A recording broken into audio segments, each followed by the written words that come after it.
be well received, and I had some rave reviews on some of them. Did Edmund Wilson ever review your books? I know No. he was very interested in California writing. Yes, I know. I'm not in that volume of Edmund Wilson. Yeah, the boys in the back room. Or Yes, whatever it was that's called. right. Yeah, that's why I told Bukowski that I was sure he was wrong, because I was positive that he would have been in there. But I guess Wilson wrote that before your first book came out. Well, it Oh, was you about taking that it? time. Oh, You good. don't mind. No, that would be great. That's a good backup.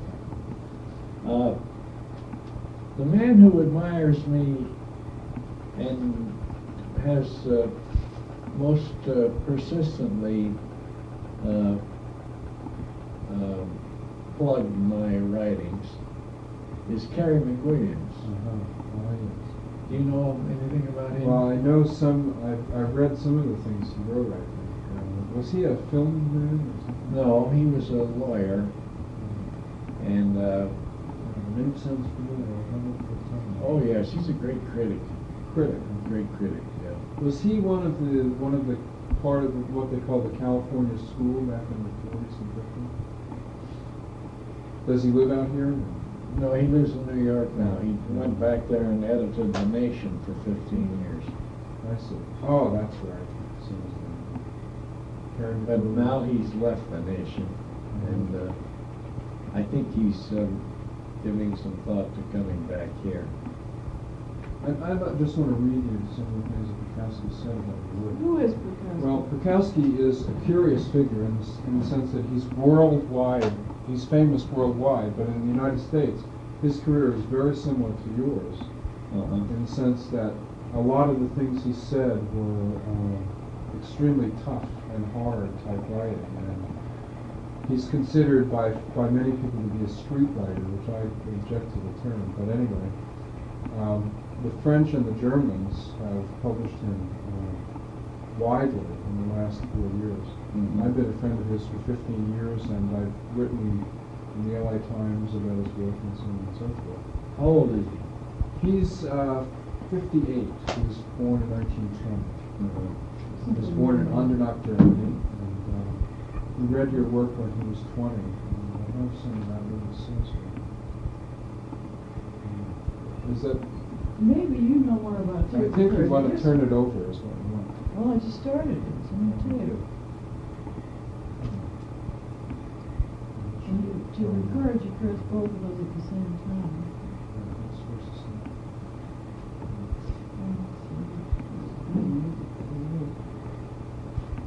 Anyway, Bukowski was the one who first had me read your stuff. And believe me, it is hard to find it. I mean, really. The LA Public Library has put away a lot of the books. And, so you can get them, but we've got to go through all kinds of rigmarole to get them. You came originally from Denver? Yes, I was born in Denver. And that, of course, is in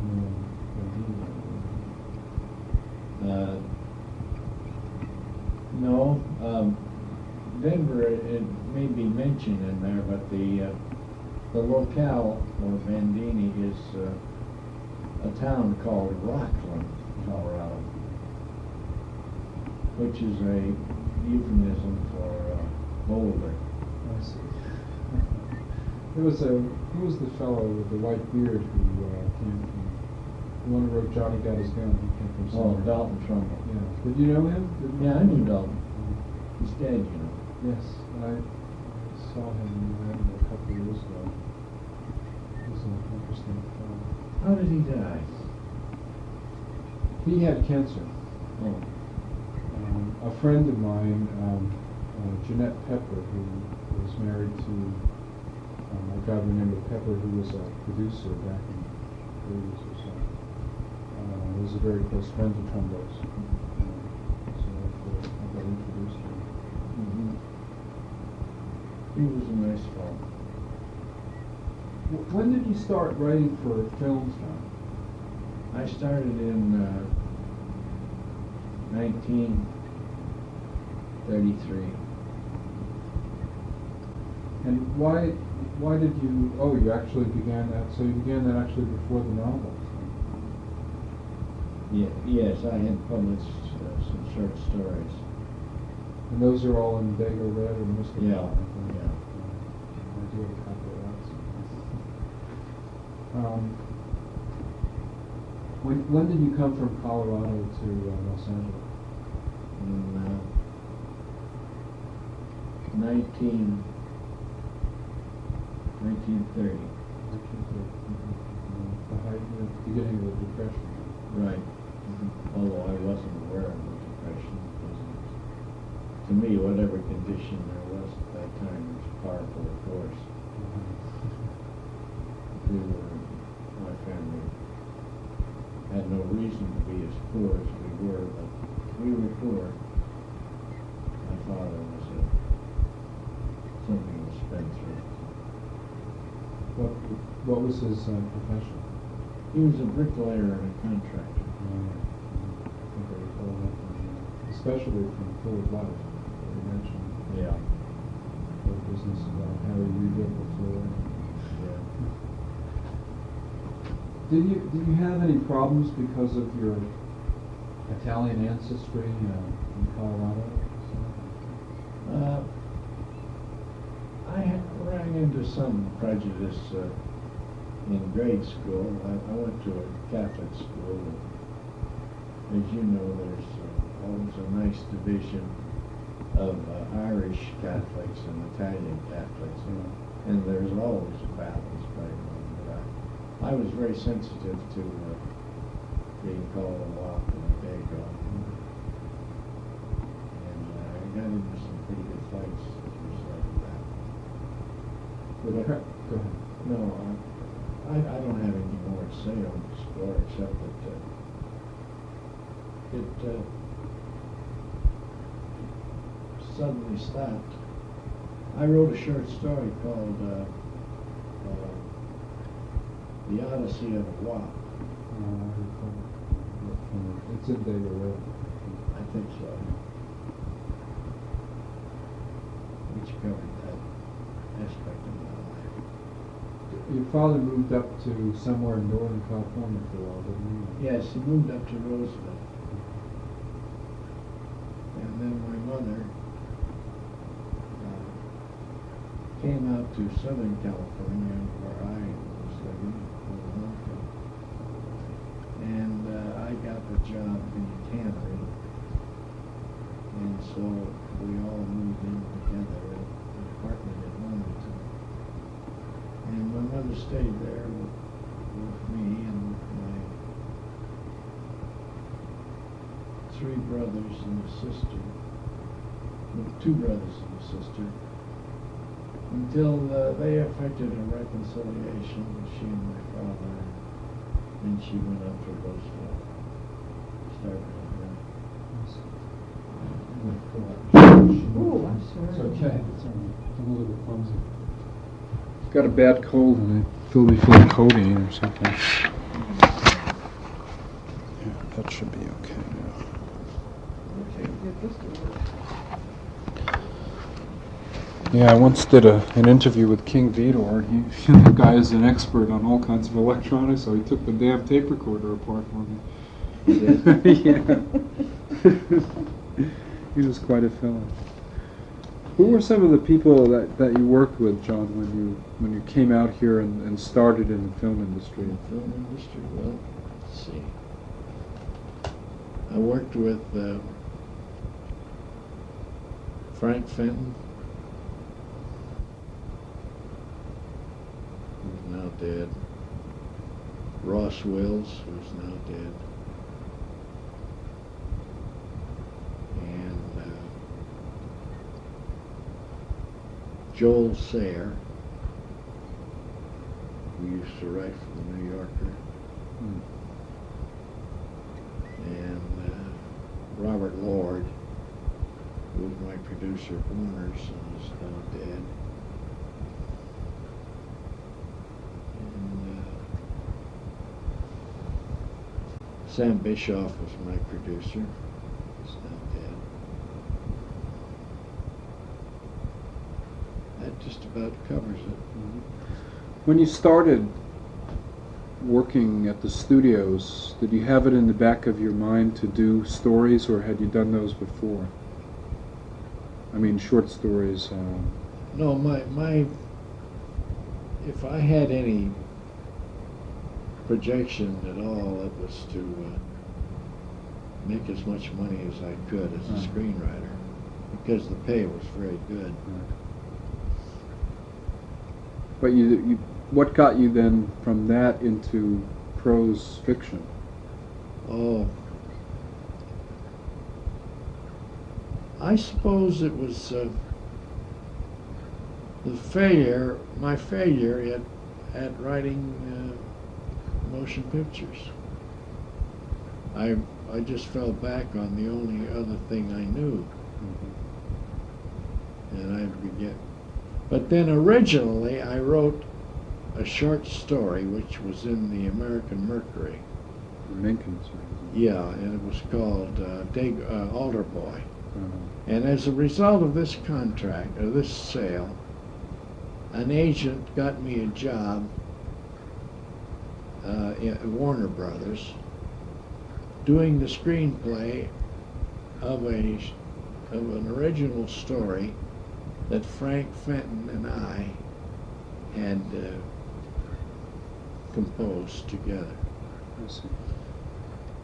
He didn't take Frank, but he took me because of what looked like my more mature writing experience. And did you write for any of the New York magazines at the time? I only wrote for the American Mercury. Yeah. It was pretty hard to get into those magazines, I guess, at that point. Oh boy, it was very tough. Yeah. When you started doing novels, did you have the idea of turning them into films, or were you just concentrating on writing novels? I think I must have been concentrating on writing novels, because nobody in his right mind would think of turning Wait Until Spring Bandini into a screenplay. Yeah. At that time, at any rate. But now it looks more feasible. Right. Who were some of your mentors in terms of fiction, prose fiction? Who were the ones you looked up to? Well, Sherwood Anderson, and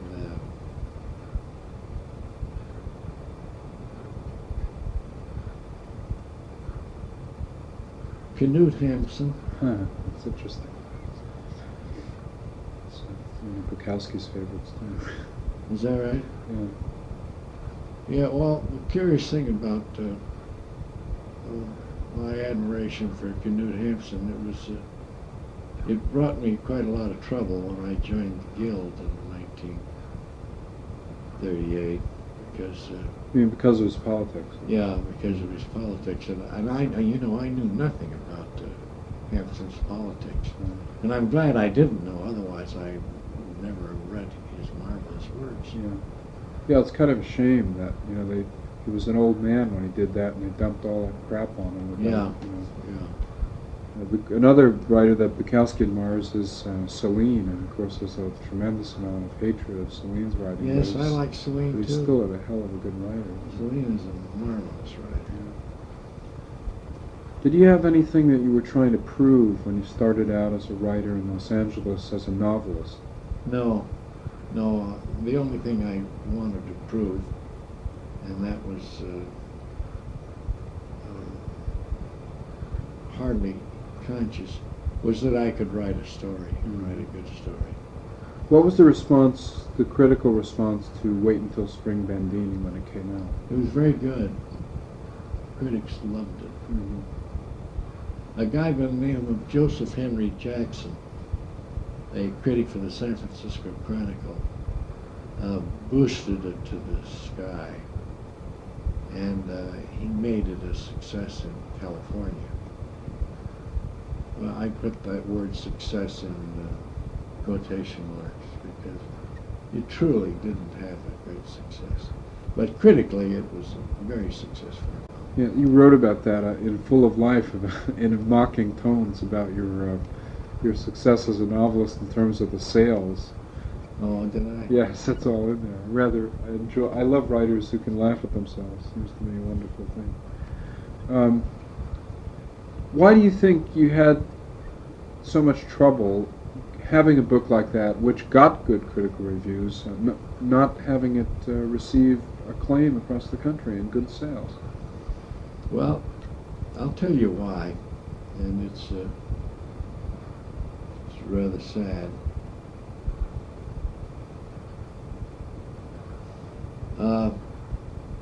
No, I can't tell you because it doesn't really, what I was going to tell you relates to Ask the Dust more than to Wait Till Spring.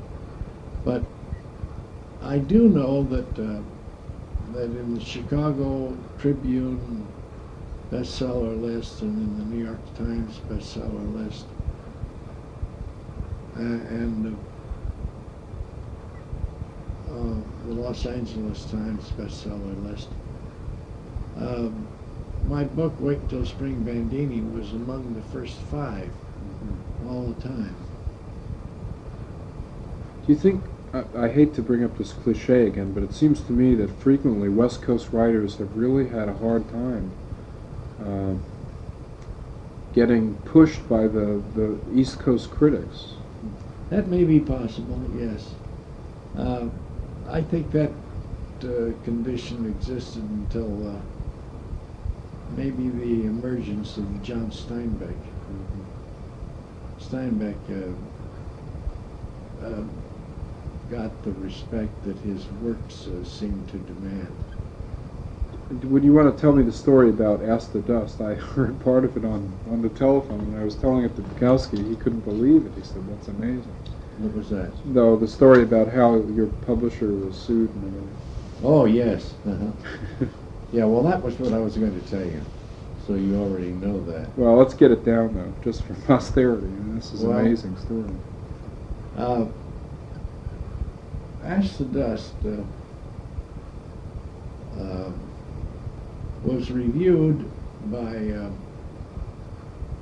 somebody at the Atlantic Monthly. E.B. Garside was his name. And he gave it a rip-roaring review. Just called it, he just flipped about it. And the result was that it immediately went into a second printing.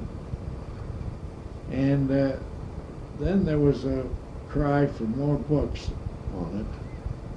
And suddenly, the book disappeared from the shelves. And I couldn't understand why. And I don't know who told me this. It was one of their salesmen told me that the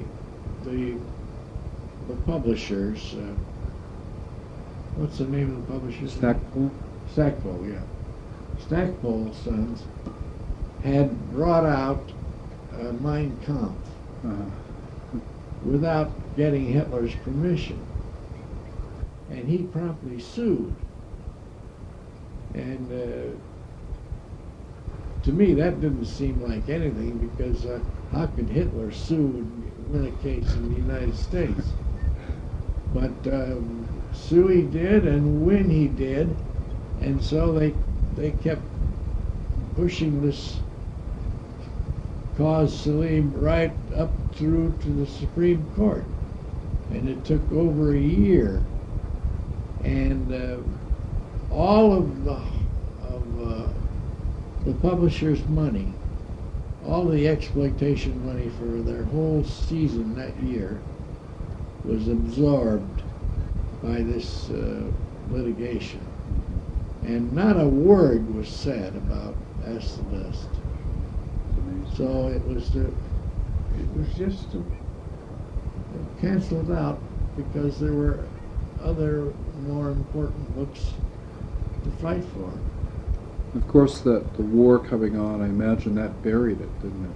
Yes, it did. Yeah. It certainly did. Could you tell me some of the things you were trying to say I've never read a book that told me more about Los Angeles than As the Dust. I don't know. It was in my gut, and it was an easy book to write. It just poured out of me. The love affair in that book is a true love affair, and there's only one thing missing from it that I failed to mention, and I didn't mention it because I don't think I could have handled it.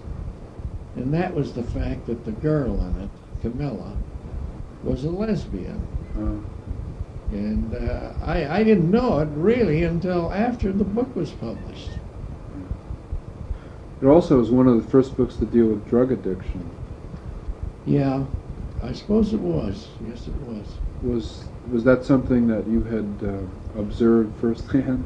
Yes, because she introduced me to marijuana, and we used to buy it for 50 cents a Prince Albert can down on Central Avenue.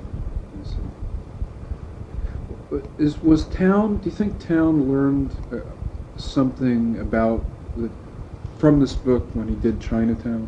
I think he did, yes. I mean, I don't want to put words in your mouth, but No, it seems I think to he me. did. I think he picked up the flavor of it. Yeah. And you know, he optioned the book, and he had an option on it for over 4 years. Yeah. And he never quite got to the writing of that book as a screenplay. Yeah. He wanted to desperately, and then after the 4th year, he told me that he wasn't going to take it up again, and if I wanted to proceed with it, I should. Well, I had no thought of that, so I told him, well, since you've held it for 4 years and paid me quite a lot of money, I'll just hold it for you in case you want. So that was agreeable with him. But he paid me, I don't know, about $10,000, you know. I never even touched the book. It seems strange. It Yeah. has an odd record, doesn't it? This book. Yes, it does. Yes, it does. Yeah. In fact, when I talked to Bukowski about it, I asked him, well, what did I think about bringing the book back? And he said, well, first of all, he thought the book was very viable and that it could come back immediately without any problem at all. But he was worried because he said, he didn't exactly say this, but he said, I got an awful lot of ideas from that book. And I have a feeling that might be one of the reasons, you know.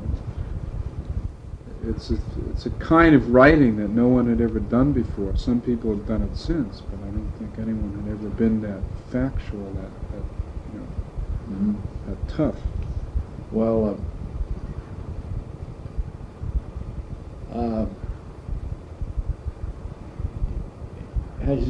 you mean he's written a novel that is comparable? Well, he wrote a book called Post Office. See, his life is not unlike yours. He was a first-generation German.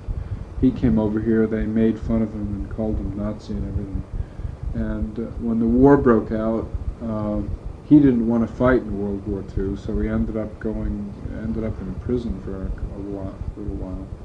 And then Germany? No, in the United States. He came over when he was only 3 years old, and they stuck this on him, you know.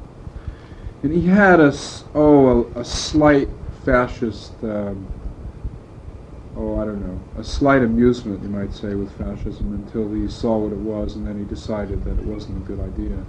Yeah. But the anger of people, you know, making fun of him because he was German, I guess that's the way he reacted. And he went to one Bund meeting, and they blamed him. You know, ever since then, all the Jews everywhere have called him a fascist, which is to me ridiculous. But, you know, but that's what happened, and he was also a Roman Catholic. And he said, let's see. He frequently calls you Bandini, by the way. That's a fondness for your work. Bandini's handling of women made me think of the real women, magic, female, distant and close at the same time. I am thinking of his mother-father fights and his waitress in Ask the Dust. Kind of thing. he was very moved by that book. He writes also about, believe me, this guy does not write letters, but he wrote a very lengthy, complete analysis of all of the things that I asked him 18 questions, and he answered every one about your work, because he said that you were the first writer who wrote the truth. That's the way he said. That's the way he put it. That's very interesting. He said, Bunker Hill was his neighborhood. I lived there too before they leveled off the poor and put up the high rises. It was the best place for the poor, the best place for cabbage and fish heads, boiled carrots, the old, the insane, the young who couldn't fit into offices down there.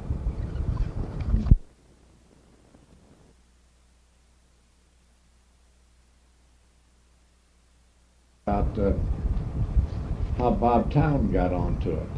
Bob was in Seattle and he was looking for a property about Los Angeles. Mm-hmm. And he went to the librarian up there, and she said that he might find something about Los Angeles fiction in a book by Carrie McWilliams. So Bob looked up Carrie McWilliams, and there he found a reference to Pass the Dust. And he got it and read it, and then got in touch with me right away and called me on the phone, and we worked out an option. So. But he never really got into... No, he didn't, because let's see, what did he write that was... Well, his big film was Chinatown. Chinatown, well, it was before Chinatown. Oh, I see. I don't know. It was... Shampoo. Huh? Shampoo. No, it was before Shampoo. It was about the Navy and that kid that was The Last Detail. Oh, yeah. Remember that? Yeah, I did. That was quite a fine film. Yeah. About the kid who they're taking away to prison. Yeah. Yeah, right. That was an exhibition of his writing, his screenwriting. Uh-huh. And it launched him in a real sense, because from that point on he had nothing but fine assignments. And he's just finished one that he's directing it, in fact, called Tarzan. Mm-hmm.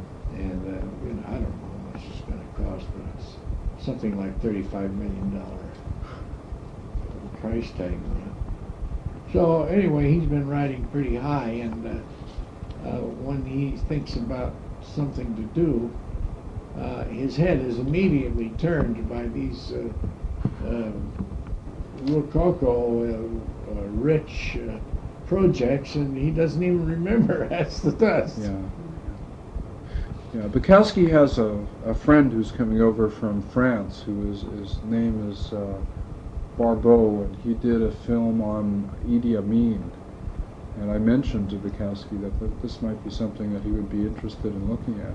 I don't know, in terms of films, turning a good novel or a great novel into a movie doesn't interest me very much, because frequently they totally ruin the thing. But, well, I'll tell you, there is something, though, Dan. Ben? Yeah.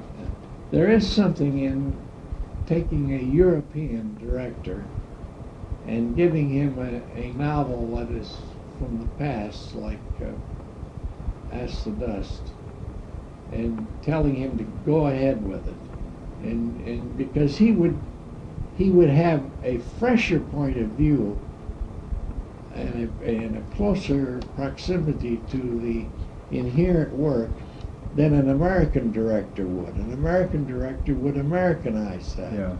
And that, although it is about an American work, it is not an American piece of film. I don't know what it is, but it's closer to being European in a way. Yeah, that's another point. I've been very curious why the Italians haven't been more interested in your work. Is it just that it never made the hurdle, or what? I don't know why. The book was published in Italy.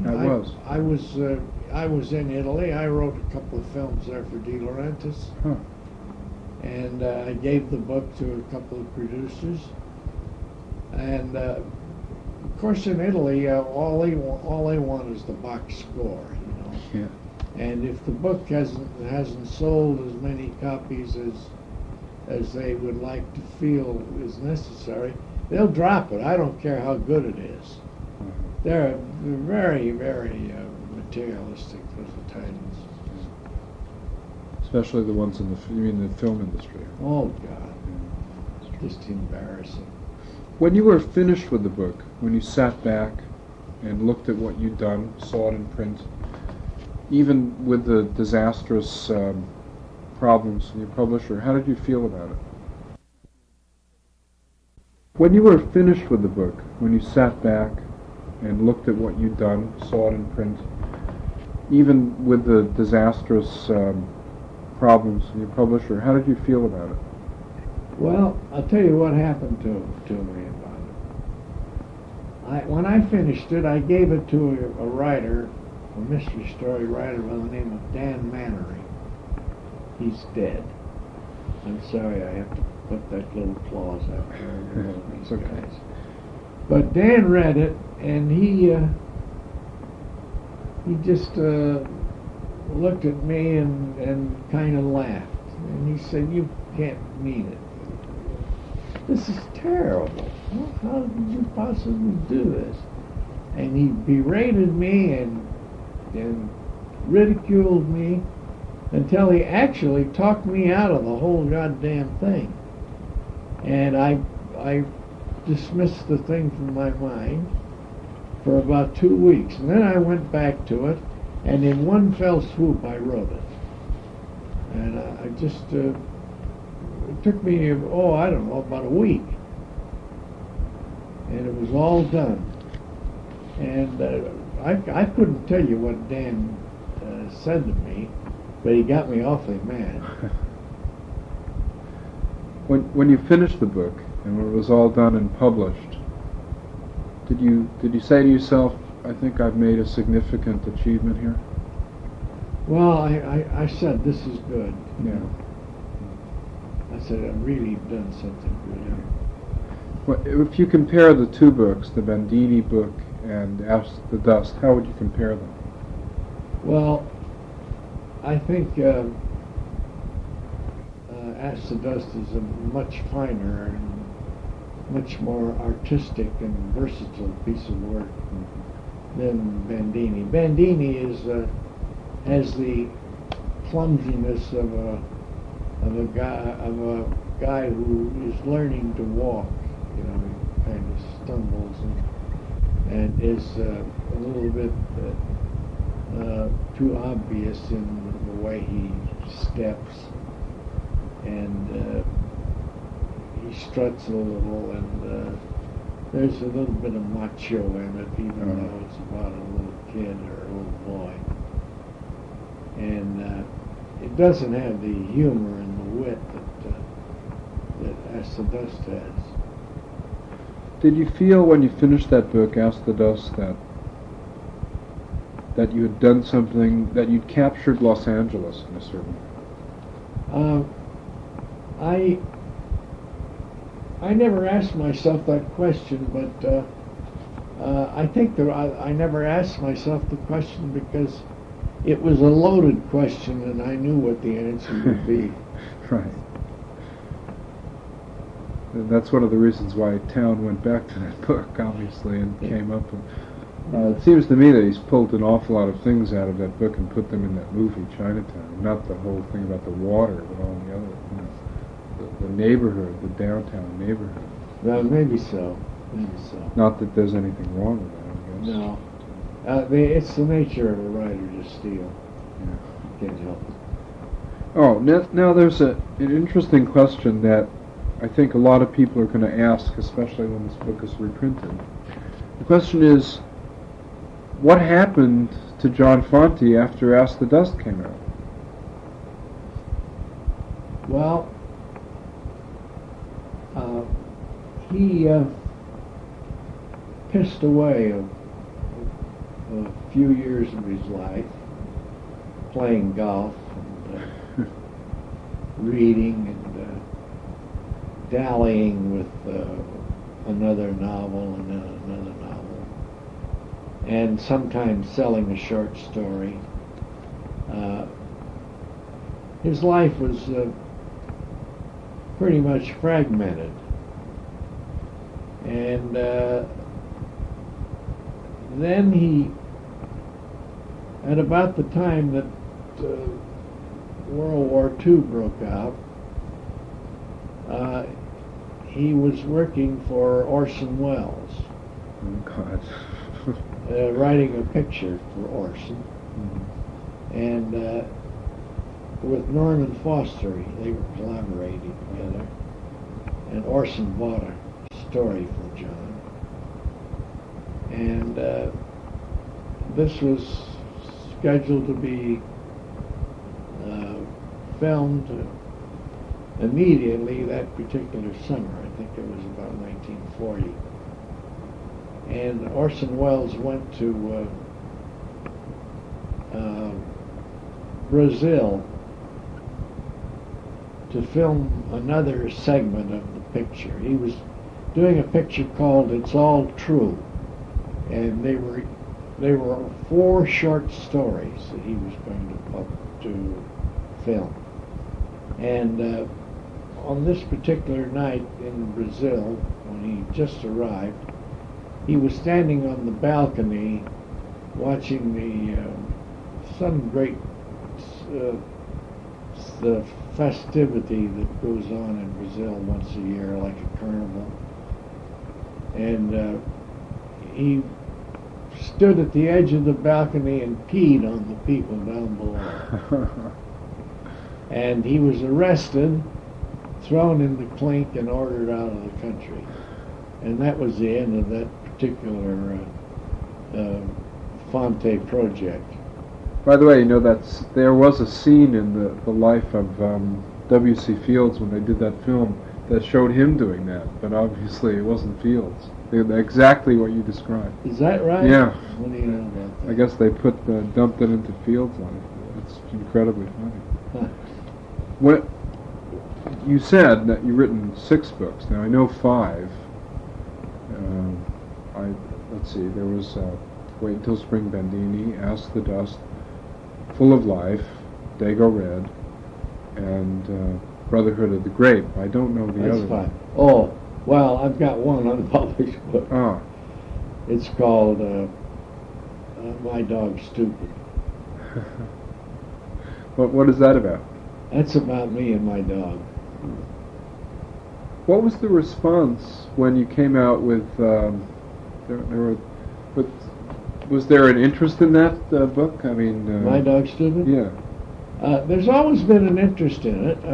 There's a guy by the name of Bill Asher in town. He makes situation comedy television. Mm-hmm. And he's been after that book for years, but he can't make up his mind to buy it.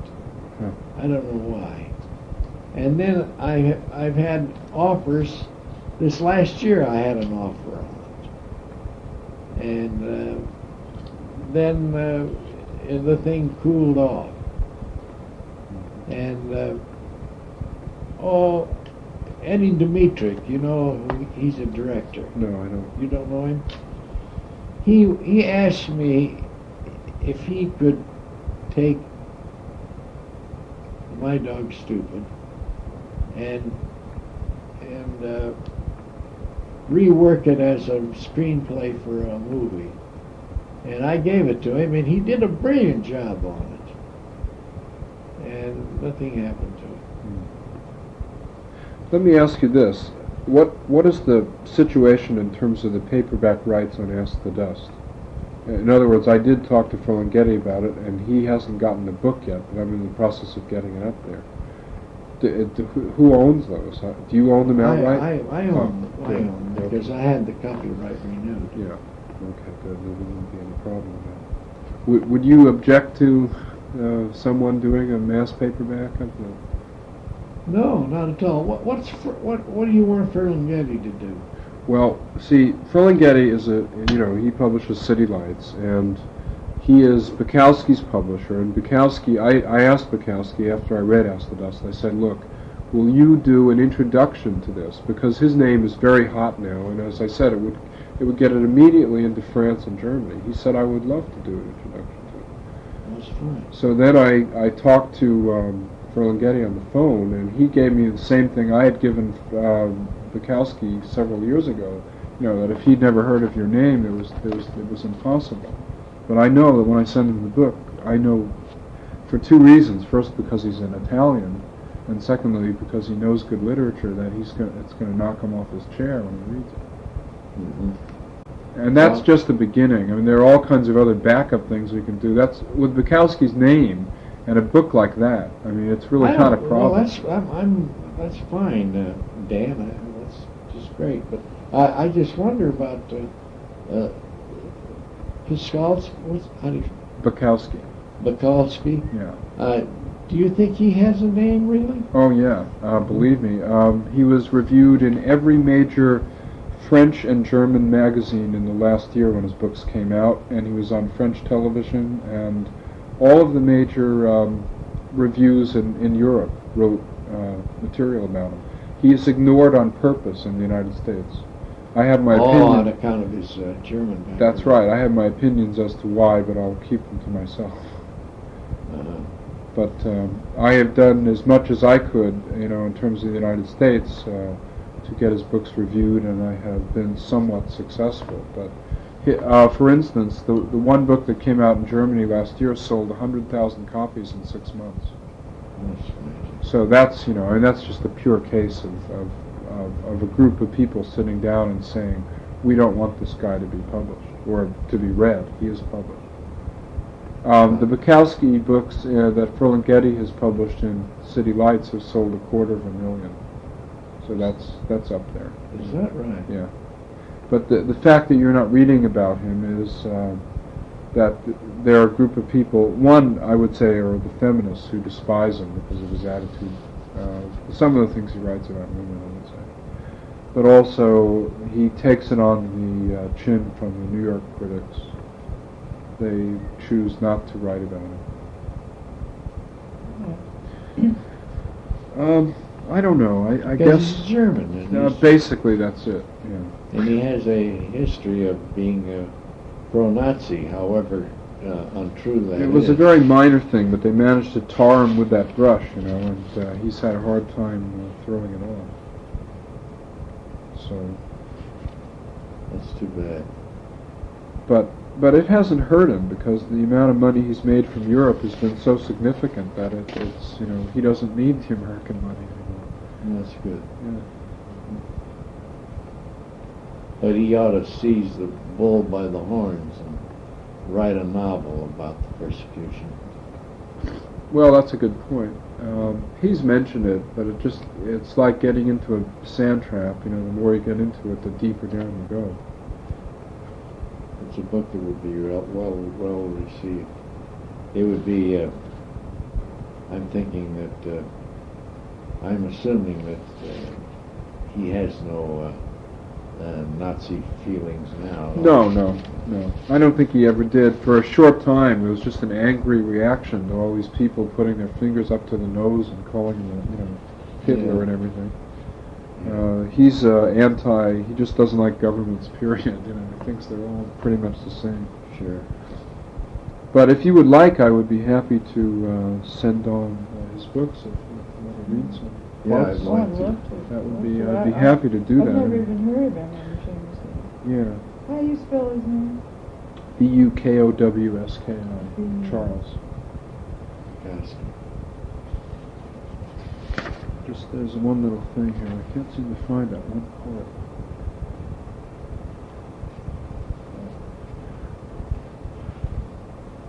No, I mentioned the stuff about Hollywood, and he said, yes, I understand he went Hollywood, that he did, and he vanished into Hollywood, and it's hard for me to know why he did.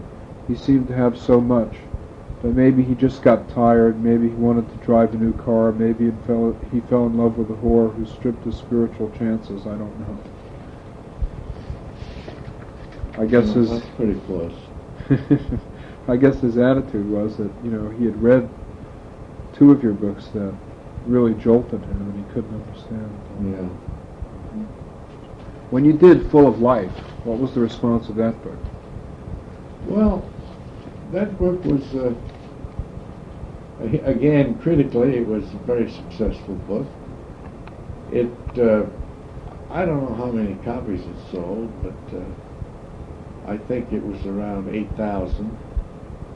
It was reprinted in the Reader's Digest.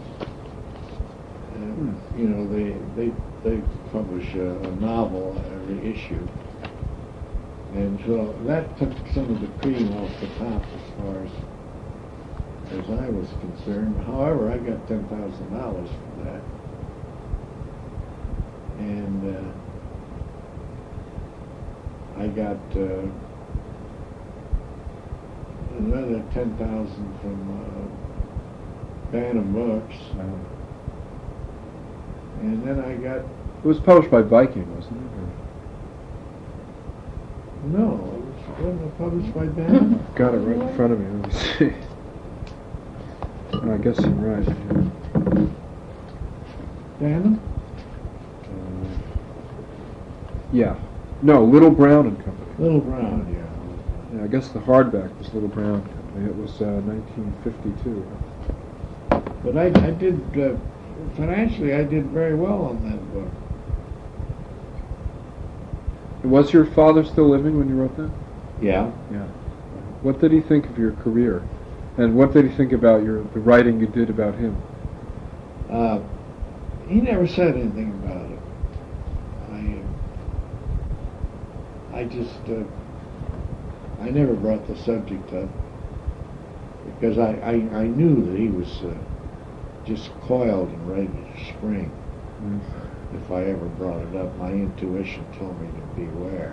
Mm-hmm. So I never did. But I saw him leafing through the book and reading it, but he was not a reader, and so I had a feeling that I was protected. And we never discussed it. Yeah. You had children, I think. In fact, I believe you mentioned. Yeah, we have 4 children. Right. They're all grown up. Any of them turned to writing? No. No. We have one son who is in Hollywood now, who is trying to produce some music, some recordings with a young singer that he's bringing along. Uh-huh. And he writes lyrics, but as far as I'm concerned, he has quite a long way to go. John, when did you come out here to Malibu? Came out here in 1950. So you've been here that long too? I don't get the relationship. This is your wife, I assume, right, Joyce? Yes. Okay. After all those years and your 4 kids and whatever. Yes, we're married. Yeah. Okay. Well, you know, these days I never ask those questions. I'm afraid to. Well, we should have Well, we been so should've. stupid. Yeah. Well, Yes, we were married in 1937.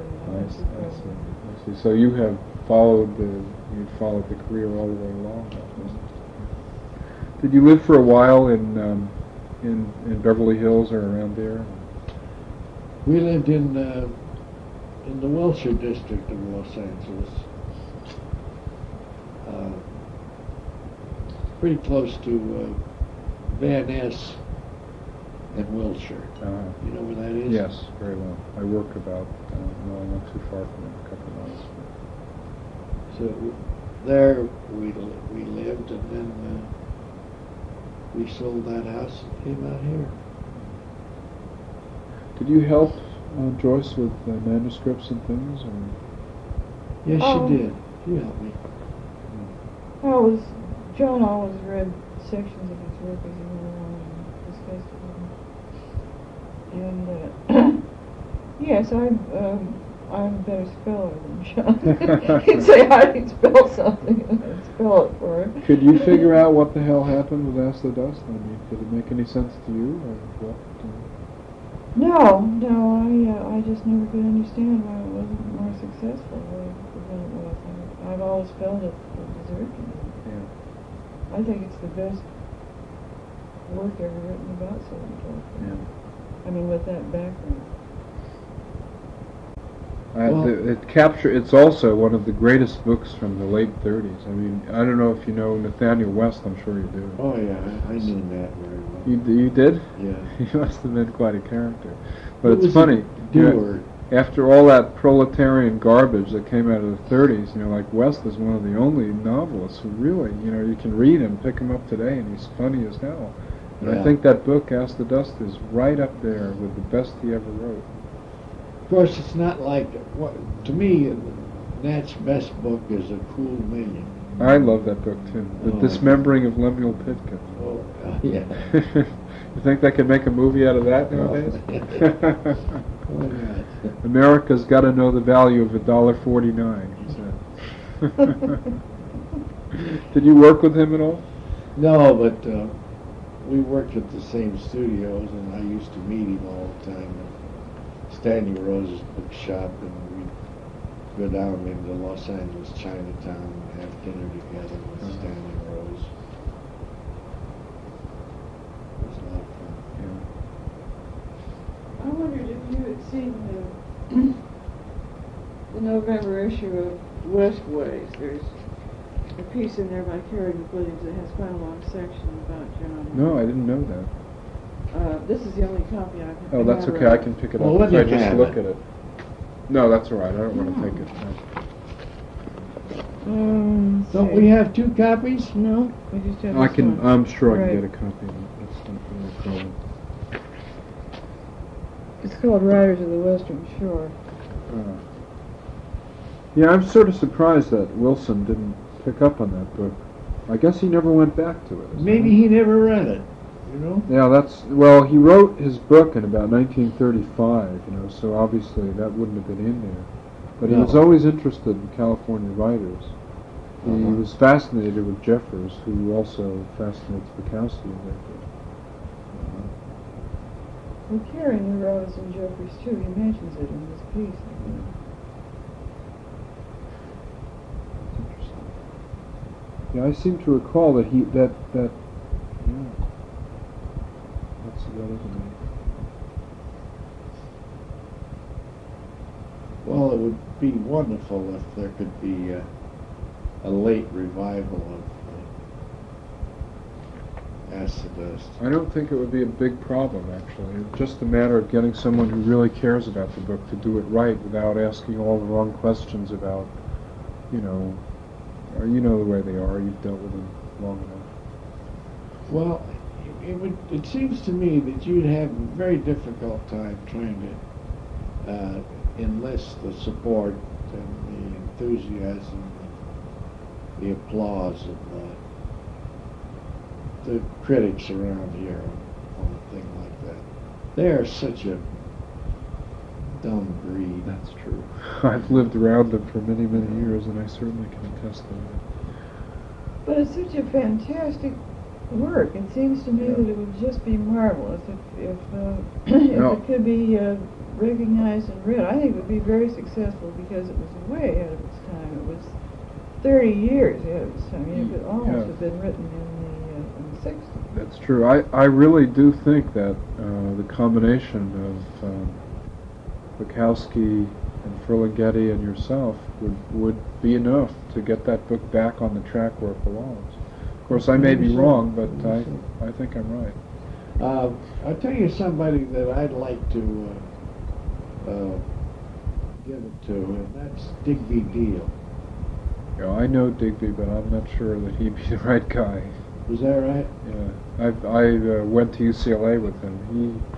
It seems to me that he'd be one of the guys who could fumble the ball the worst. Is that right? Yeah. Oh, well, I didn't know that. Very nice fellow. I don't know him personally. Yeah, I know him. He's now at Abrams in New York, Harry Abrams. He's Publisher? he's the editor of the whole house there. Oh, I see. I really think that, I mean, if you can give me a permission to just have Ferlinghetti read the book anyway, I would really like to see his response, because, for instance, he was one of the first people to publish Celine, and he also published some of Pound's things that nobody else had published, and he published a lot of other writers who the New York publishing houses were afraid to take on, you know. Uh-huh. Well, sure, you can go ahead, Dan. Ben. Ben? That's okay. Yes. Ben, yeah. You proceed with it any way you want. There's paper pocketbooks is doing my biography of Bukowski, and I'm in touch with them. So as I said, if the one thing didn't work out, I could always go to them. But there's a problem with that in the sense that I've got to deal with my idiot agent, and that I don't want to do that. Go through him. It's, you know, this would just be a matter of. Who is your agent? Oh, you wouldn't have heard of him. He's just an idiot. I have a good agent in New York, but she doesn't handle much of my stuff anymore. That's McIntosh and Otis, I guess. Oh, well, that's my agent. Really? Is that Yeah, right? yeah. McIntosh and Otis is your agent? Well, they were my agent. They're not anymore. Did you know Shirley Fisher? Well, I get letters from her. Really? She was my agent. Is Elizabeth Otis still alive? Yes, she is. In fact, That's incredible. she just, yeah, that's really amazing. She was an old lady when I first met Yeah, her. she just did a book on a book of Steinbeck's letters, which include a tremendous amount of letters to her. Very, very fine book. It was last year, I think, it came out. Mencken is sort of the father figure in that book. He keeps coming to your rescue with the checks. You know? Yeah, that's true. That's true. Incidentally, I have a note from Mencken among these that I'm going to show you, which he said to me, why do you write so much about your family? And he said, you should branch out, try something else, something like that. Uh-huh. And then he explained that he couldn't possibly buy all the material I sent him, and that the magazine only used 1 or 2 stories a month, and I ought to branch out to other markets. Mm. So I guess he was a little bit pissed off at all the material I was sending. Here's it. Well, I think sometimes, you know, you're writing, when you're writing something, there are just a couple people who are on the right wavelength to understand it, you know. That's right. And it's kind of nice to have a Mencken out there. Well, you know, excuse me, honey. All right. Yeah.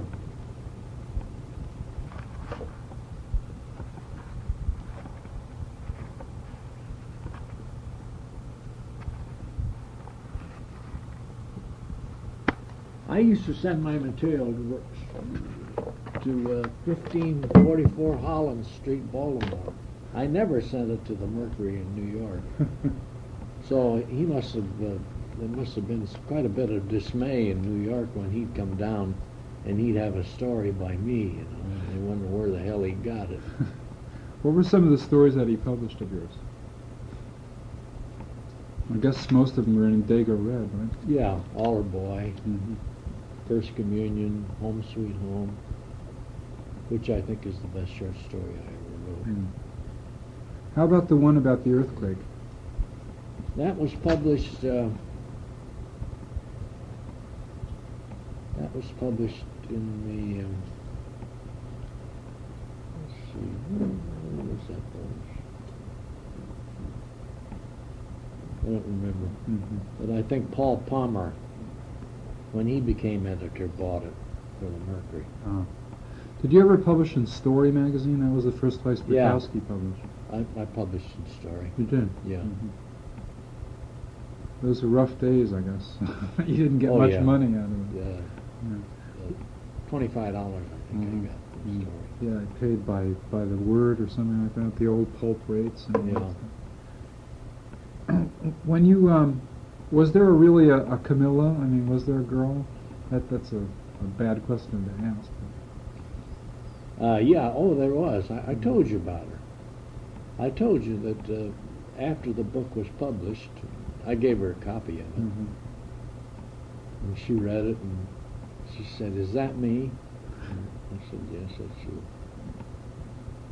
Well, you see, the theme running through Ask the Dust is very subtle, and it might even escape other people because I never hit it head on.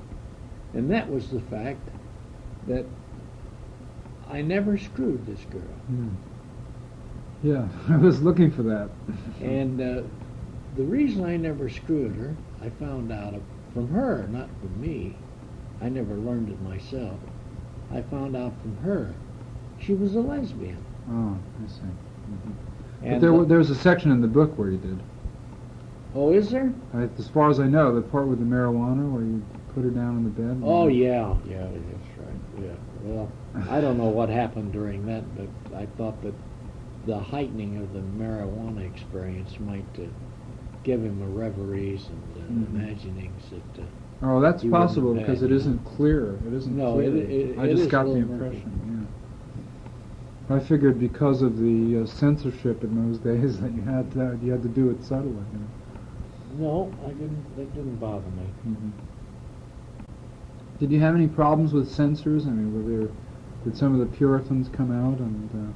I've had it in another book of mine, which I never got back from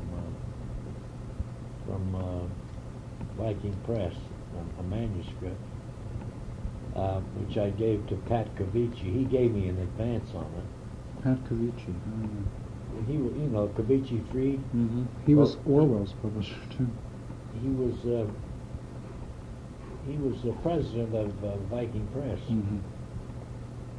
and he said he couldn't publish it because he'd have to go to jail. What happened to the manuscript?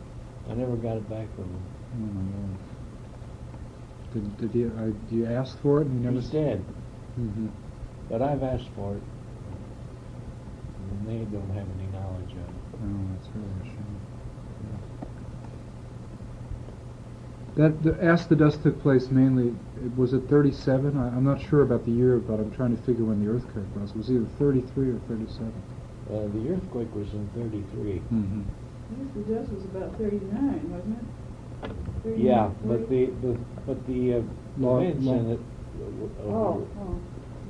was before I was married, naturally. Mm-hmm. Here, But- well, that's So you sort of took together various things and put them. But actually, if you were going to put that book in a time scheme, it technically took place in 1933 because of Right. the Long Beach earthquake. That's right. Yeah. And that was really. That's a different girl, by the way. The one in the earthquake. Oh yeah, that's right. That's the That's girl who lived in Long Beach. I Yeah. forget her name. The Jewish girl. No, she lived in Venice. Oh, but I mean in the story, she lived in Long Beach. What was her name? Jeez, I just looked at it yesterday. Huh? I can't think of it. It was something like Resnick or something like that. Wait, I'll take a look over here and find it. I know where it is.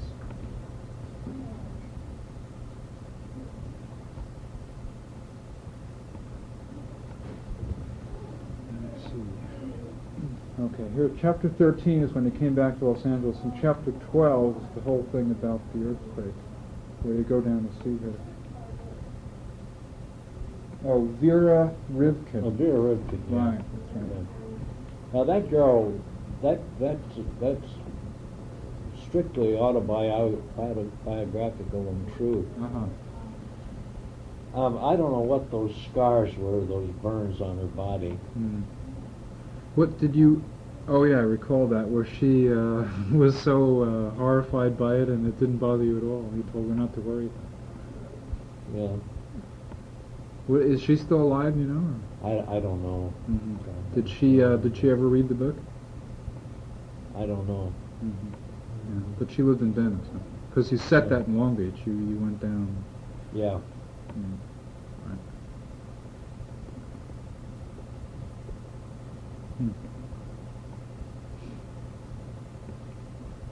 Yeah, that was a rather nice scene. You know, the crazy scene in the evening. You know, when you went out with her after being flung over by the other girl. Yeah. Yeah, I was looking at that yesterday.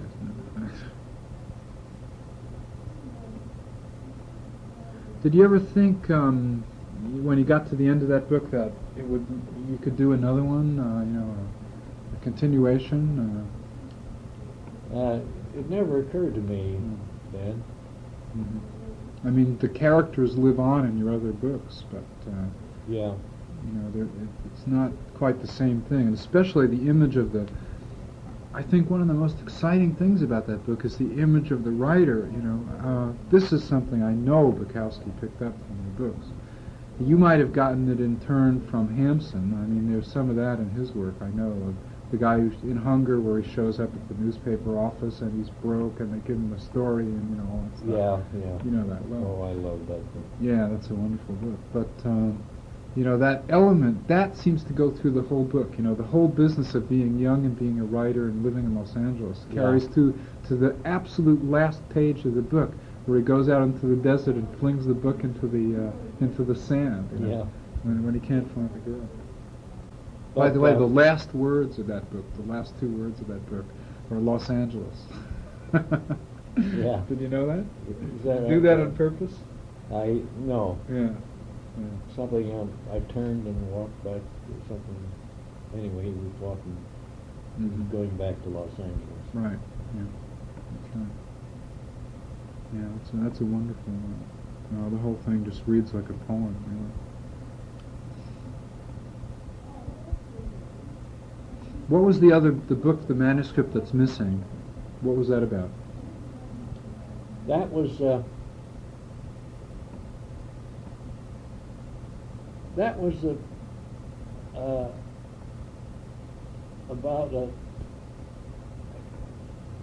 about a boy who lived in Colorado, and it starts in the winter with snow on the ground, and he's pitching. Sounds like it starts like Bandini. He's pitching baseball with another guy, Mm. and the two of them are mad for baseball, Uh-huh. and they decide they're going to hitchhike to Los Angeles, and then go across to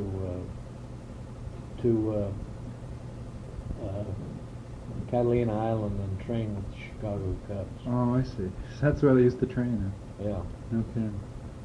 And when did you write that book? I wrote that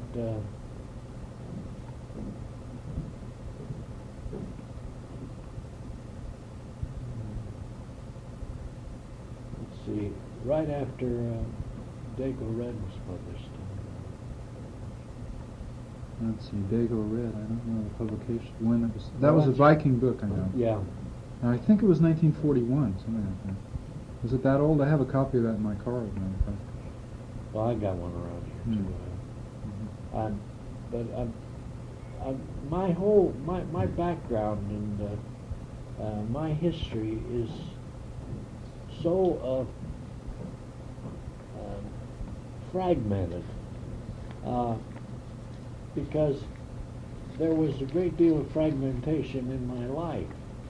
I had to eke out an existence. Mm-hmm. So every opportunity I got to work in films, I took. And invariably it happened. I'd start a novel and I'd get into it a couple of chapters and I'd get an offer of a job. Mm-hmm. And I'd go to the job and I'd be on it for 3 months or 4 months. And I'd come back to my manuscript, and I had a big bank account then, and I made a lot of money. Mm-hmm. And I had to sit down to this thing that I was writing, And I never could put the two together. I could never step out of one character and be another. I was always the same character, and the same discontents were haunting me. And so that when I started a book, it was invariably unsatisfactory to me. I was not pure. I was tainted by the town. Oh, thanks. I wish I had sense enough to take my money and go somewhere and sweat it out. What were the circumstances under which you wrote Bandini? Well, just a minute, honey. What did he say? Oh, it's probably in small claims court, he said, because in this particular judicial district they don't go over $5,000. So she's probably suing me for half of her expenses that I didn't pay because she owed me money. So he said to pick up the letter and read it. No way to. Well, why don't you go get it? Well, this is more fun. All right. What was your question, Ben? Under what circumstances did you write Bandini? We were talking about how you had to keep going back to. Well, I after I published a few short stories in Mercury, Alfred Knopf, who was the publisher of the American Mercury. Mm. That's right. He made all his money through Mencken, didn't he? Yeah. He offered me a contract for a novel, and he gave me a $500 advance. Mm. And honey, Yeah? when we were married, was Bandini published? No, you wrote it and published it after we were married. We were married in 1937, and wasn't it 1938?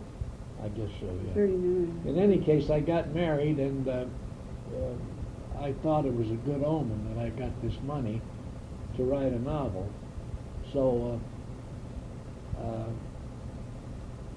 I wrote the novel for Knopf, and he turned it down. So I sent it to William Soskin of Stackpole, and he asked me to make certain changes, which he suggested, and I did, and he published it. Hmm. Stackpole was a New York house too, right? I mean, I'm doing a little bit of research on that because of that crazy story you told me, which was amazing. Well, the whole thing about what happened to Ask the Dust, it's Yeah. really a remarkable story, although it's sort of sad considering what it did to your novel. Stackpole was you've probably never heard of it, and most literary people never heard of it because it was a military house, They published military Light? books. Yeah. Yeah, as a matter of fact, I read military books, but I didn't know. I'm sort of a nut on the First World War, as a matter of fact. But I. On what wars? World War I. That's my side. Endlessly fast. Did you ever hear of a guy by the name of Thomas Boyd? Yeah. Yeah. Well, he wrote, I think, the greatest war book I ever read, and it's another book that's just no one ever knows about it. It was called Through the Wheat. It's about World War I, and it is just a remarkable book about war. Scribner's published it, and Vidor used it in when he made The Big Parade. He hired Stallings to do the thing for him, but he said he used about 80% of the thing came from Through the Wheat. I'll be darned. Yeah. That's an interesting story, the whole thing about Tom Boyd. In fact, his editor was Maxwell Perkins, and the guy who wrote the book about Perkins came out about, 6 months ago. I was very upset about it because he hardly mentioned Boyd at all, and his whole story is, after he wrote that book, is even more interesting than what happened to him before. Who was this guy with Perkins? Well, see, Perkins was Boyd's editor, and then this fellow who wrote this book about Maxwell Perkins. Yeah, what's his name? Abel, I think, or something. I don't know. Anyway, he did. It was very well written, but it left out so many things, and it just took it basically straight from Fitzgerald's point of view, which is very, Yeah, well, who's that guy? Perkins? Oh, Perkins was the guy who was the editor for... For Scribner's. Yeah, he was the editor of Hemingway. He was the editor of Tom Wolfe, which is the great story, how he saved Wolfe's writings. Mm-hmm. And he was also Fitzgerald's editor, and for a while he was Edmund Wilson's. He was a remarkable man, and he really was incredible. But what the guy did was, in writing this book, in my estimation, he just retold all the stories that had, instead of going out and investigating some of the other things where he could have found out a lot more about Perkins. Yeah, I see. For instance, the Tom Boyd thing, which I think is very interesting. I remember Tom Boyd. He was of the 20s, wasn't he? Oh yeah, his book, well, the only book he ever made any money on, which was Through the Wheat, was published I think in 1920, and it came out the same year or the year before Fitzgerald's first novel, so they were compared a lot, which was sort of a ridiculous comparison. But Fitzgerald had a high regard for him, and he, years after he had been forgotten, Fitzgerald would write back to Perkins and say, "How's Tom Boyd doing? And when are you guys going to publish another one of his books?" Mm-hmm. He was a curious guy, Fitzgerald. A very lovely man, I think, in a lot of ways. Yeah, I met Fitzgerald You once. did? Yeah. Where was that? I met him in front of the Four-Star Theater.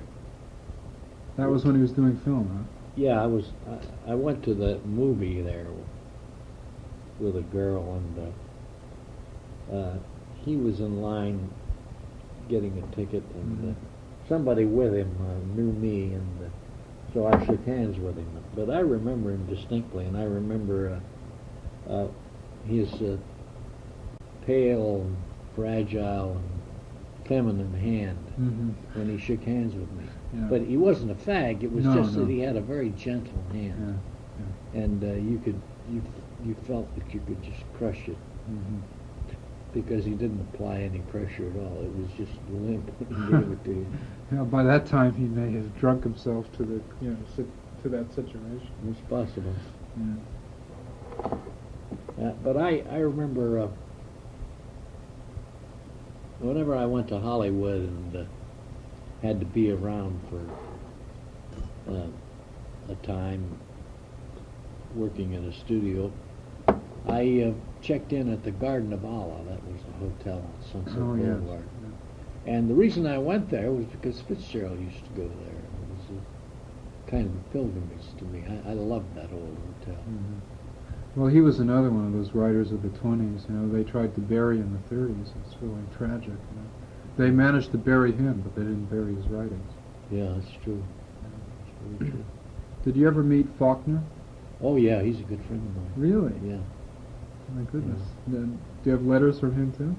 No. you can publish a book of your correspondence along with the other things. No, I never wrote to Bill, and he never wrote to me. But I used to meet him at Musso Frank's, and we used to go out and get drunk together. Yeah. He and I and a guy by the name of Al Bizardes. What was Faulkner like? Oh, he was a nice man, very distinguished Southern gentleman, very kind, with a low-key wit. Sharp sense of humor. Yeah, charming guy. Yeah, I remember he told me a funny story about himself, speaking of mail. He lived in Oxford, Mississippi.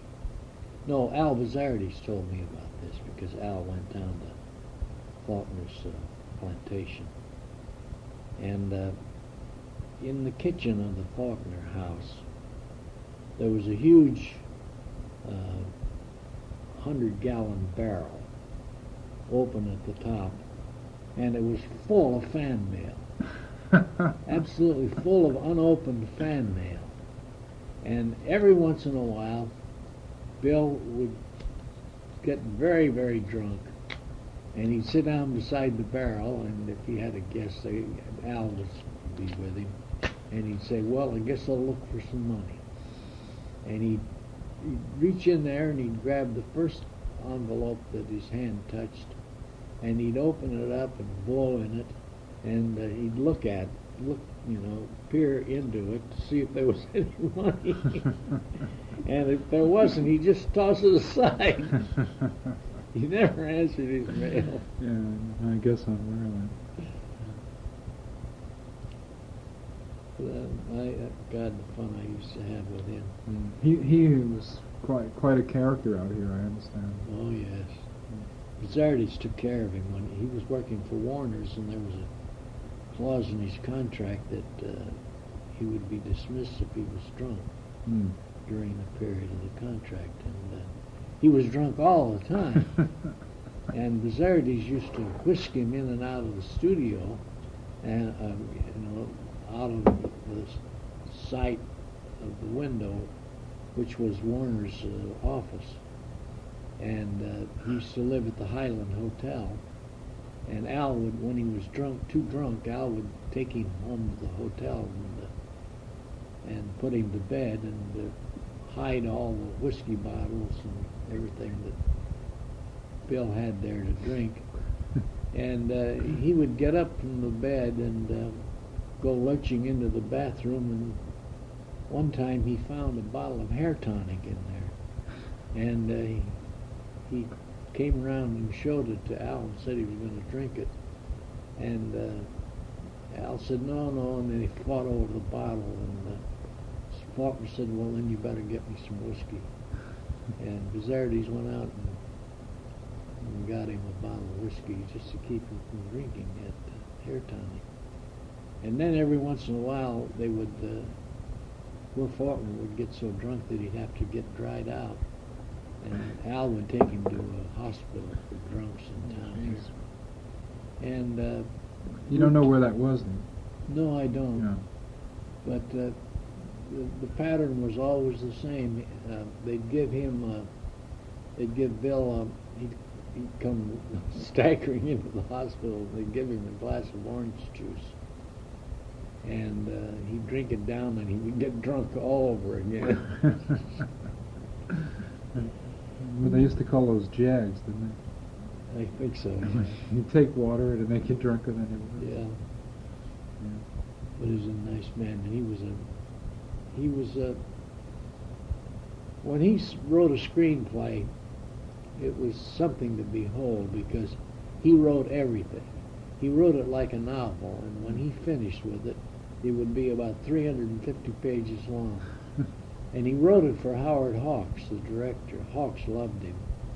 And everybody at the studio, all the writers and the staff there, knew about what his screenplays were like, and they were always trying to get at them, just because they were so amused by him, But Hawks would take this manuscript of his and would just pluck out the good parts to use in a film. Didn't he do The Big Sleep? I think that was one of Faulkner's. Was that Faulkner? Yeah, I'm pretty sure he did. I'm not positive, but it sort of rings a bell. Well, that's Ray Chandler's novel. Mm-hmm. Did you do any of that hard-boiled detective stuff when you were over there? No, I never did. I never did. Seems like you could have done that beautifully if they gave you a shot at it. I worked on a gangster story at Warner Brothers and got fired. Mm-hmm. What was it like being over there in the writer's compound? It must have been. I mean, I've heard so many stories about it. Oh, it was a lot of fun. It was an awful lot of fun. I was living on Bunker Hill in those days, and one night I met Joel Sayre. He's a New Yorker writer. He was under contract at Warner Brothers, and we got drunk together, and he asked me what I was doing, and I said I wasn't doing anything. I needed a job. Then he said, well, I'll take care of that job. And a week later, I got a phone call from him, and he told me to come out to Warner's, and I went out there, and he introduced me to a producer by the name of Bob Lord, and Bob Lord assigned me to collaborate with Joel. So we had adjacent offices, and we were going to do a gangster story for Edward G. Robinson. about racketeering in the olive oil business in New York. In any case, I went into that office and I just was on fire because I was determined to make good. I'd failed so many times in the movies, and this time I wanted to really make a success of it. So I sat at that desk and wrote a treatment, and I wrote all day, 8 hours I wrote. The manuscript kept piling up and piling up, and Sarah would come in at the end of the day and he'd say, "What the hell are you doing?" And I said, "I'm writing this treatment." And I said, "I want you to read it." And he said, No, don't write anything. Just let me handle it. You don't have to do anything. Just sit there and get your money. And so I just simply could not do that. I didn't feel any compunctions about taking the money or anything like that, but I felt that someone should read my stuff, and I didn't dare go over Joel's head and give it to Bob Lord and let him read it. So I just continued to write. And finally it got so bad that I'd go in to see Joel, and he was in there playing poker with 3 or 4 other writers, and that's all they did all afternoon is play poker. And I'd call him aside and I'd say, "Don't you think we ought to see Lord and tell him what we got? We're going to get fired." And he'd say, "Don't worry, stop worrying about it, I'll take care of it." And then Lord called him up one day and into his office and asked him what he had to show, for 5 weeks on the script. He wanted to see how we were getting along. And Joel told him, "I haven't written anything." and instantly Lord fired him. Just fired him out of hand. And then the next thing I knew, Lord was standing at the door of my office, and he just opened it and stuck his head in it, and he said, "John, you're fired." You had no recourse at all. Huh? No You couldn't hold recourse up at what all. you did and say, And "Look, I had this did." big pile of manuscript, and I just lifted it up and threw it in the wastebasket. Oh man, it's really something. I guess it was really a crazy business, wasn't it? Oh God, was it? Yeah. How serious a guy was West about doing, Nathaniel West about doing his scripts? Well, he was very cynical, very cynical, and didn't talk about it. I sort of see that in his work. Yeah, Really a crazy business, wasn't it? oh God, was it? Yeah. How serious a guy was West about doing, Nathaniel West about doing his scripts? Well, he was very cynical, very cynical, and didn't talk about it. I sort of see that in his work. Yeah, he was quiet and big, tall.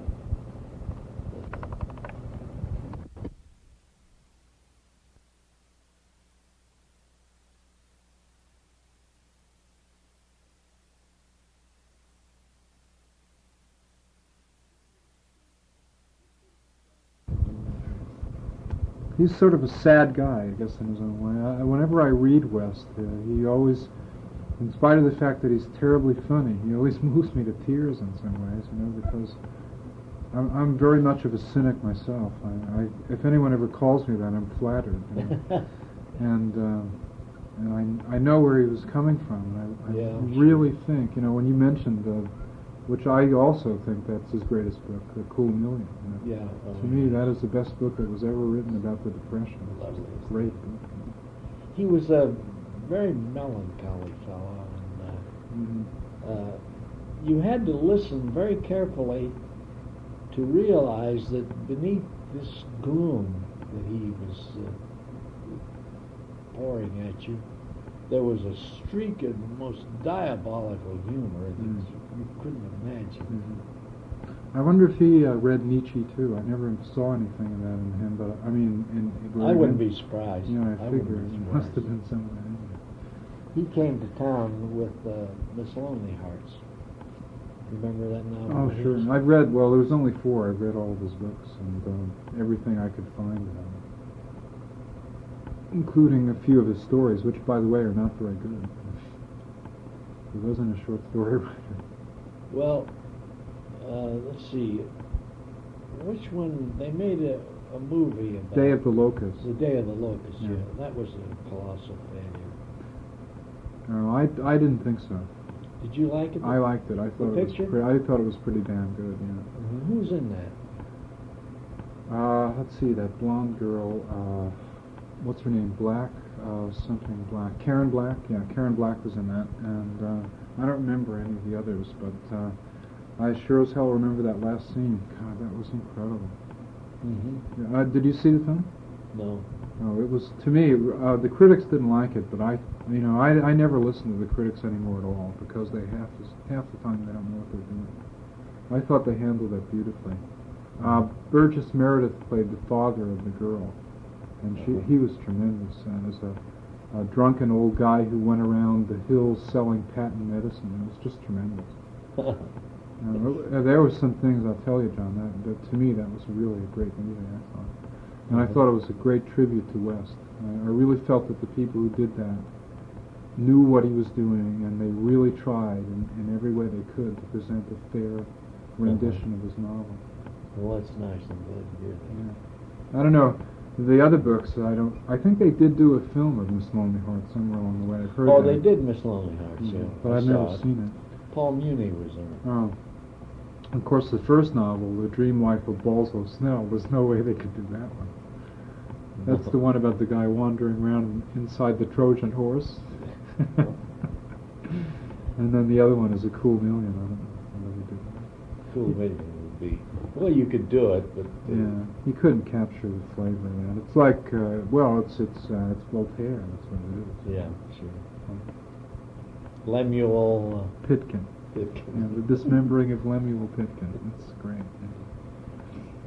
Yeah. When you worked with him, was he nearby you? Did you guys all habitate the same place? Or? You mean Nat? I meant when you had your offices in Well, it was called, it was the Writers' Building. Right. It was a two-story building, and there was a balcony, outside balcony, and all the offices upstairs. I would say 30 of them were for writers, and a lot of great writers. Were you around when they wrote Casablanca? Were you on the set when they were doing that? Yeah, I was around. Yeah. What was it? Were you in touch with the guys who wrote that? I don't remember. Well, I knew the Epstein brothers. Epstein, that's right. Yeah, but I didn't expect them to write such a fine screenplay. Yeah, it was a remarkable thing. Well, partly, I guess the acting helped considerably. Yeah. You have a cast like that, can't lose. Did you know a guy by the name of Daniel Fuchs? Oh yeah, I know Danny. Was he? He's still alive. Lives over in Beverly Hills. Did you know that?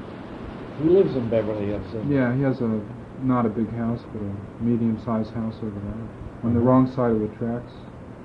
I talked to him once about 5 years ago when I was doing something on Fitzgerald, and he seemed a little annoyed. He said, "I never knew Fitzgerald. Never wanted to know him." He's a very doer fellow. Yeah, he seemed to be. I don't know. I liked his novels. He wrote this trilogy of novels. Yeah. And they brought him back, I don't know, about 10 years ago. They weren't very successful because I think they were tied into that whole Jewish Renaissance crap. He had an office next to mine at Fox, and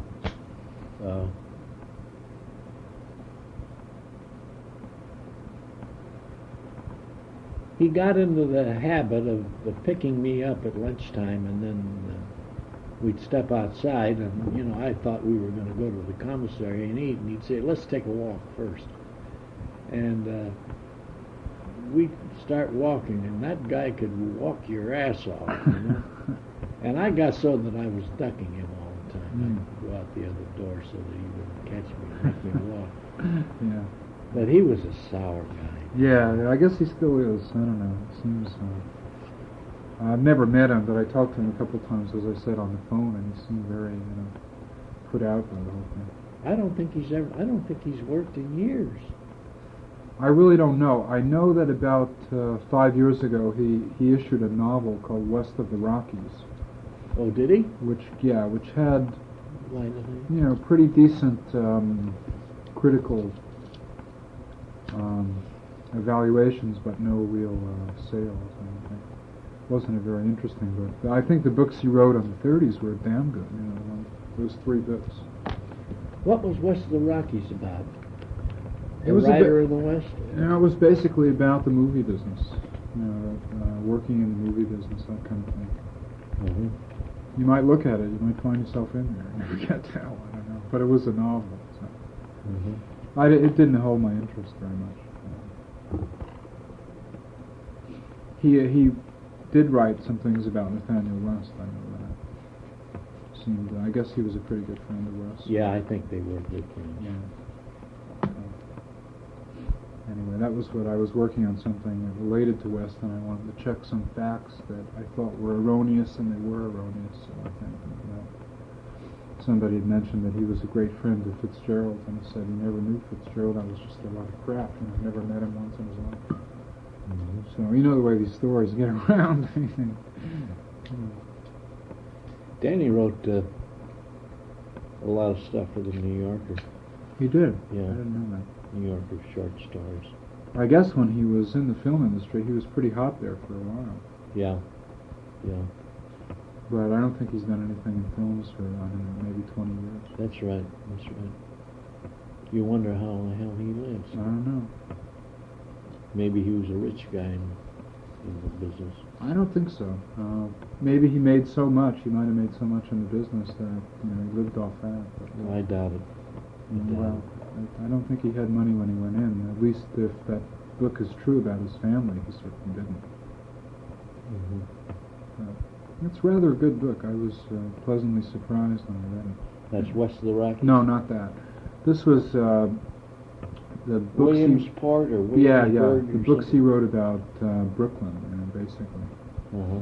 I thought they were very hysterical, I mean, sort of neurotic and crazy, like a lot of the Jewish writing is, in my opinion. But there were things there that I thought were very funny, Say, what do you think of the writings of the guy that won the Nobel Prize last year? I think he's terrible. To me, he's one of the worst writers. You mean the guy Saul Bellow? Yeah, Saul Bellow. I think he's a horrible writer. I couldn't understand how they could give him the I Nobel. think he's dull. I just Yeah. wonder whether you concur. Yeah, I must have. I think I sat down about 8 times with Augie March, and I couldn't get beyond the first 15 pages. It's just, I don't know. I tell you one thing that Bukowski definitely learned from your work. That is to keep the chapters short. I don't know where you picked that up, but that is a technique that's stuck with me too. I've learned, I've written a couple novels, none of which have been published, but I have learned that if you write long chapters, they've got to be absolutely brilliant. Otherwise, the audience is going to go to sleep. Yeah. And if you check Factotum, Joyce will show you when she reads some of it to you, the chapters are short, and they have elements of that kind of that style that you came out with in both of those novels, the Bandini book and Ask the Dust. Well, the reason that I did that was that one day I discovered that if you open a novel, let's say, and the chapters, the paragraphs are short, Mm-hmm. and there are many breaks within the text, and you appeal to the eye before the eye gets to the subject and begins to read it. You get a much more interesting presentation than to crowd it all together without any break in the paragraphs and long, endless chapters. Somehow or other they work against the eye appeal. Yeah, I think only the most boring idiots will read a book like that, where the thing is very long. There's got to be something wrong with them. I don't know. Now, you Irving know- Wallace will do that sometimes. You know, he will write endlessly. Oh, well, he's a terrible writer. In my opinion, you don't have to say a thing, but I think he's a terrible writer. Well, I do too. He's a sweet guy, but he's... Yeah. You know, Newt Hampson again. I mean, some of his books he did use short chapters, like the one he wrote, Pan. I don't know if you ever read Oh, that. God, yeah. Pan is probably my favorite novel. Yeah, well, that's written with short, clipped, beautiful, sort of erotic and lovely Yeah. chapters. What a book that is. Yeah. What a book. And Victoria. When you what was the thing about Hampson? Did you talk about him and then people said you're not allowed to like him, or what? I'm very interested because when you talked about Bukowski, you said he should write a book about being persecuted, and I have a feeling you might have had the same problem. Did you ever write about Hampson at all? Well, I only used him where you saw it in Ask the Dust. Uh-huh. You know, Right. that was the only time that I mentioned him. But I guess that's enough. What happened? Well, one night at a guild meeting,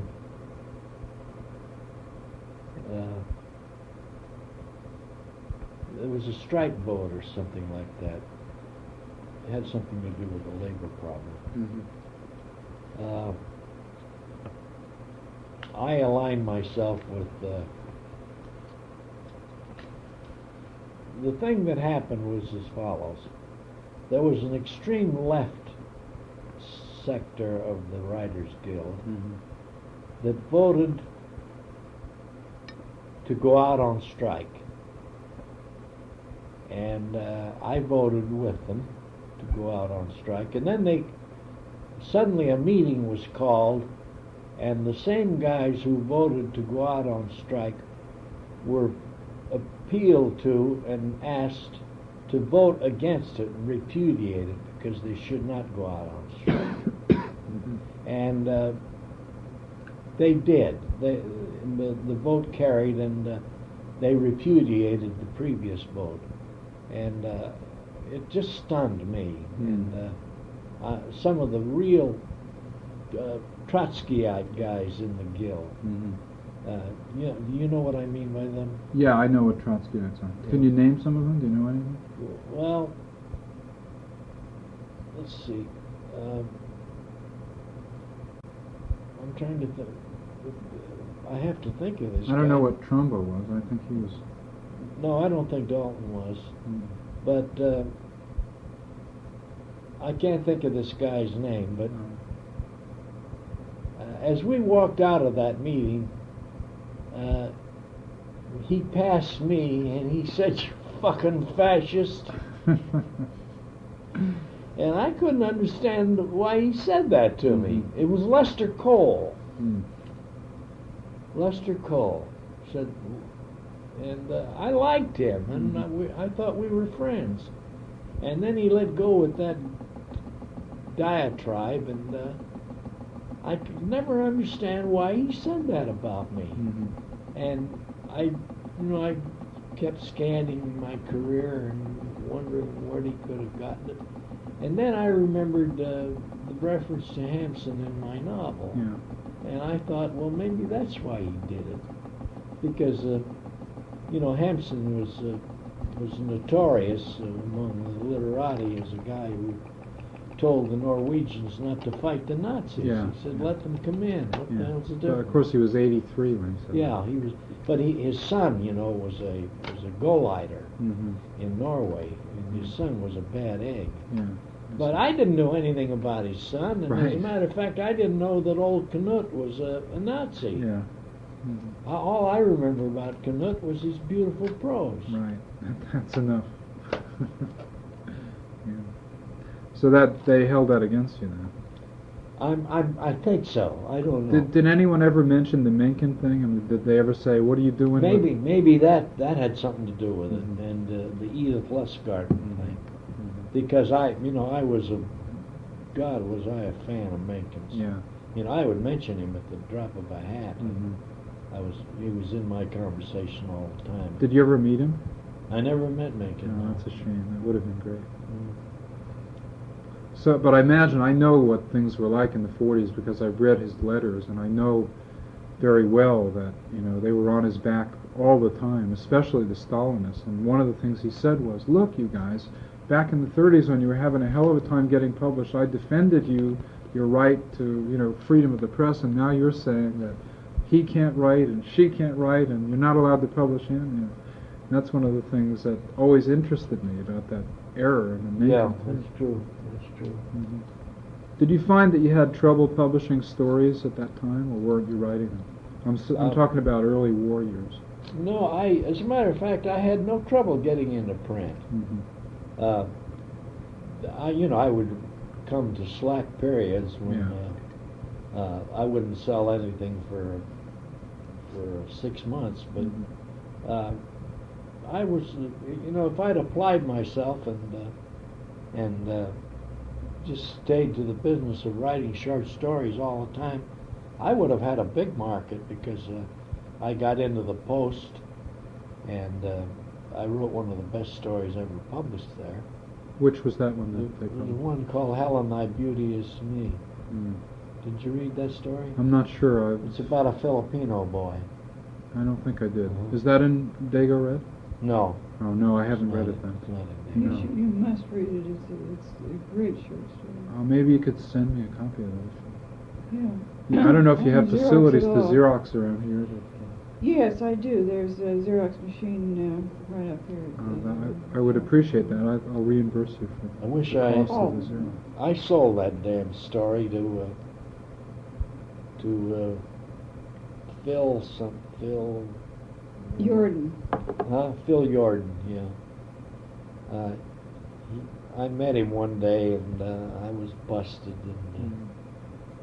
and he said, "Do you want to sell that short story?" And I said, "How much will you give me?" And he said, "I'll give you $2,500. Mm. So I made a deal with him right there. You mean the film rights of it? Or? Yeah, I sold everything outright. Yeah. God, I wish I had that story. Well, he may have lost the rights to it by now. It's possible. When was it published? It was published in about 1941. Yeah, the rights would. Yeah, they should have reverted to you by now. Great. I think, yeah, because I think it's 25 years is the full extent that you can buy. You can't buy something outright for forever. But you can renew the copyright. can't Well, you? I don't know. I don't think you can renew the copyright without the permission of the author. Is he still alive? Or? I don't know where Phil is. He was in Spain the last time I heard. It might be worth investigating. I'm so amazed that the agency must have been, I don't know, it seems like they did nothing for you in terms of, really. Well, they renewed the copyrights on all of my books. Mm-hmm. Well, that's good. Thank God for that. What's that woman's name in that office? You mean Shirley Fisher? Yeah, Shirley Fisher. I see. She did that. Yeah. Well, that's good. Anyway. That's a simple procedure. Yeah, that's just the legal thing where they fill out a form and send it to Washington or Yeah. something, I think. Easy to forget, though. That's true, and once And if you it's do scary. forget it, then you lose everything. That's Yeah. right. Yeah. Yeah. Well, it's probable that he's neglected or forgotten. Oh, I think so. In which case, I mean, that wouldn't be too difficult to check. I could find out. I Yeah, suppose. that's right. I'm still in touch with Shirley, so if you want me to write her, I can do that. But I assume you could do it too. I don't have the best feelings toward her because, You like I don't? said, she mistreated my stuff, and it sort of bothered me. A Yeah. young writer losing their material and all that kind No, of stuff. you never quite forgive anybody for tossing your work aside, Yeah. And, neglecting it. I mean, at first she took my stuff and said, I think that we can publish, I don't know, endless amounts of this and that, and then very little was done with it, only a couple things. Then they sort of lost interest, and I couldn't get anything back, and it was really a pain in the neck. So, sort of a damning thing. Excuse me, Yeah. Dan, because I want to ask my wife something. Come on. What did the lawyer say, honey? He said that a letter from the Roseville District Judicial Court was probably a claim in small claims court, because anything over $5,000 would fall into another district. Ben, do you know where you're going? Okay.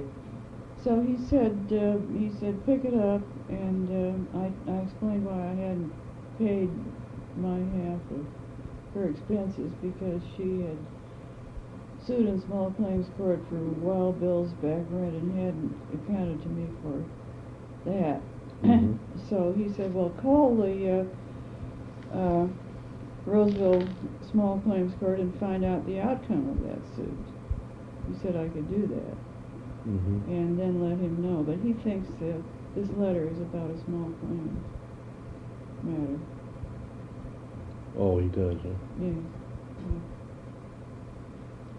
But I won't know till I get it. Mhm. But who wants to open a letter about a lawsuit?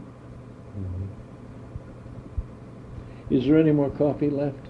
Sure, honey. I poured you some, and I forgot to put the cream and sugar in it. Would Give you like Ben some more Ben? coffee. Okay, thanks a lot. That'd be Mhm. great. I wanted to ask you something else. Bukowski writes when he drinks a lot. Did you do that? No, I can't do that. Yeah, that's funny. It seems to be two schools. One group of writers who can write when they're absolutely plastered, and one who can't write at all when they drink. I really, well, of course, you know, there's a lot of writers who are drunks, so I can't say that it's impossible. But to me, it's an achievement that I don't understand. Yeah, I know Fitzgerald always said that he was sober when he wrote, but I doubt that. I really don't believe it. No, he was a souse. Yeah, he was. I mean, He had to have something to get up in the morning. Right, there was never a time when he was sober, except No. for the last couple of years of his life when he really was, because he was so sick. He had to. What killed Scott Fitzgerald? Well, there are a lot of different things. I really take him at his word. I think he had tuberculosis, and that's what killed him. He died of a heart attack, but I think that the tuberculosis weakened him. You know, he always said that he had that. No one ever believed him, but Sheila Graham, who really was a very good friend of his, aside being his mistress, always said that that story was true, that she really believed it, and I believe it too. I think that was Fitzgerald? yeah. One of my small projects is to get a little plaque put on the building. I think I mentioned that, where he died, the last place he lived. It's still in Hollywood. And I think it's terrible. One of our greatest novelists is not even. You know, I spent a lot of time in Europe, and I like what they do. The fact that they celebrate the fact that these guys are here. Yeah. Yes, You know, absolutely. I think. Where was Fitzgerald? Where did he die? The last place was on Laurel. It was right around the corner from Schwab's drugstore. It's 609 North Laurel, which is about a half block down from Schwab's. You know where that is. You mean Laurel Canyon Boulevard? It's Laurel. If you go south, you make a right turn. It's on a street called Laurel. Oh, yes. Laurel Canyon's a half a block over from there. Yeah, I know. I Yeah, know. yeah. Well, that's where he a lived. short street, isn't it? Yeah. Doesn't Hollywood Boulevard tail off? Isn't it a left turn off of Hollywood Boulevard? No, it's a right turn off Sunset if you're heading east. If you're going east, you go just beyond Schwab's drugstore. You make a right turn down Laurel, and it's half block down that block. I see. Behind Schwab's. Yeah, right. And that's where he lived. He used to go there. He'd go take a walk every morning to buy cigarettes at the drugstore there.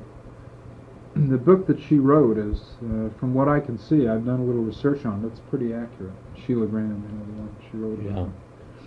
And I think that, one of the tributes to that book is the fact that Edmund Wilson, thought it was pretty honest too, and I think that's a pretty good test.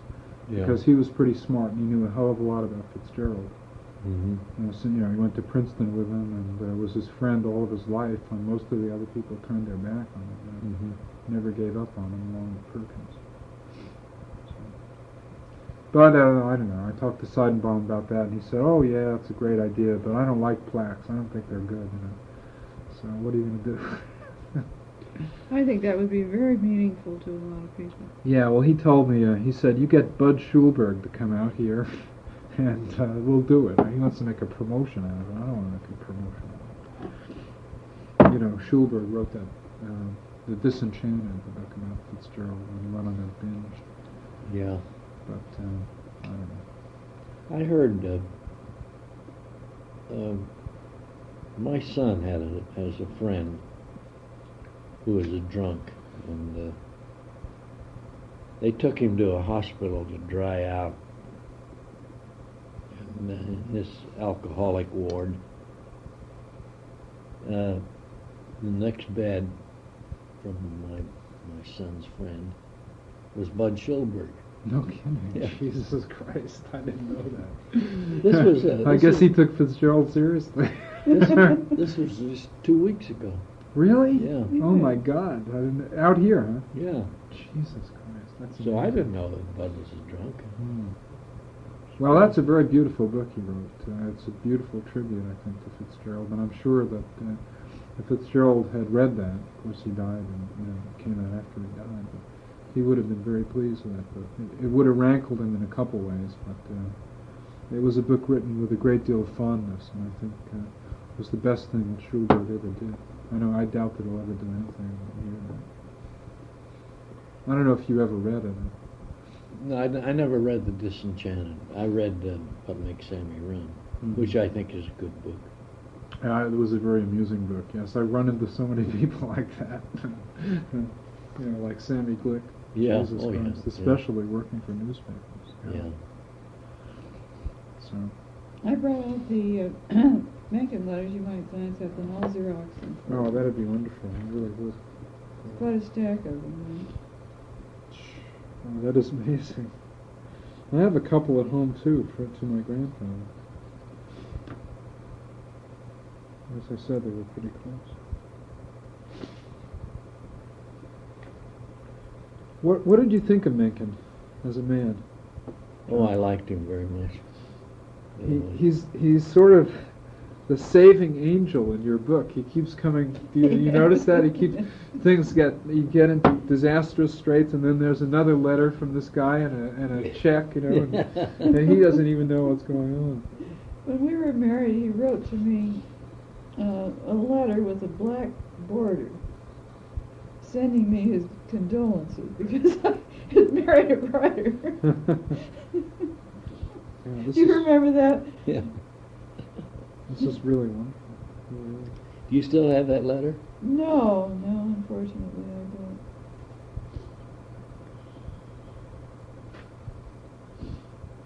don't. Well,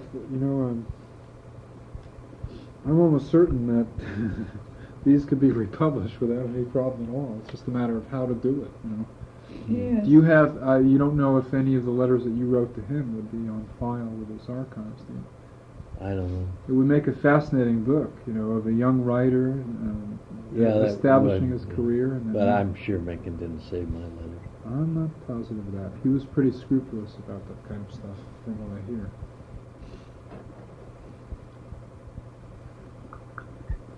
Did he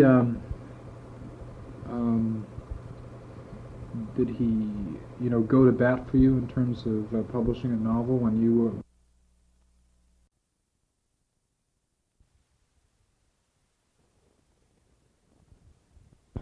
And the days went by, and I remember we were in a hotel in Naples, and I used to say to Quine, maybe you ought to get in touch with Cohen and tell him how we're doing, because we were doing very well. Quine would say, oh, fuck him, And so with this, oh, fuck him retort every time I asked him about it, we went on our way, and one day we got a telegram from Harry Cohen, and he asked us all to come home. And when we got home, he said he had abandoned the picture because we had not responded to his requirement that we report to him on what we were doing. so that killed the project. That was an original screenplay. Yes, it was. What was the subject matter of that one? That was about an American sailor who is stationed in Naples, and he goes into the Naples ghetto, and he meets a girl and falls in love with her, and marries her. And that's it. It's just about a young American sailor and a very poor Italian girl. It's a Cinderella story, and it's beautiful. It's just beautiful. And everybody at Columbia has taken a crack at that since I left it. Mm-hmm. But it's still sitting there. Still sitting there, yeah. Well, you speak Italian. You got No, I learned. I used to speak Italian when I was a boy of 10. Could you pick it up enough on your? Yeah, I picked it up very quickly.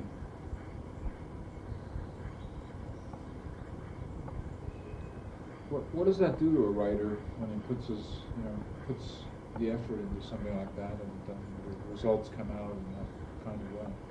Well, it makes him want to go and write a novel. That's what it does to him. Is there also the problem that we hear time and again where a writer does something and then when the director gets it, they mangle it? Yes, there certainly is. Did that happen to you? Yes, sir. It happened to me in Full of Life. Quine took my script and made some changes that I didn't like. He made some changes, and Judy Holliday made some changes. That was early 50s, isn't it? That came out 51, 52. Something like that, yeah. No, it was later than that. It was 57. Wasn't it? I don't remember the year. What was the studio that was in? Columbia. So at that time you were working mainly with Columbia. Yeah. Harry Cohn and all those I like Cohn, though. I got along fine. When you did Full of Life, now that was your book, Mm-hmm. your script. Mm-hmm.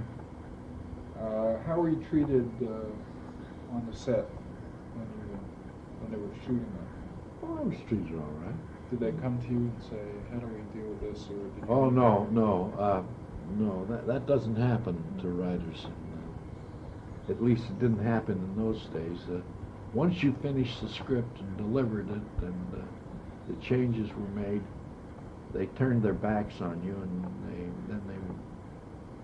they didn't want to see you, and they preferred that you weren't around because you knew that they were making changes, continuing to make changes, and they didn't want any abrasiveness from the writer about it, any objections, because writers object to changes, you know. And Quine was changing it all the time.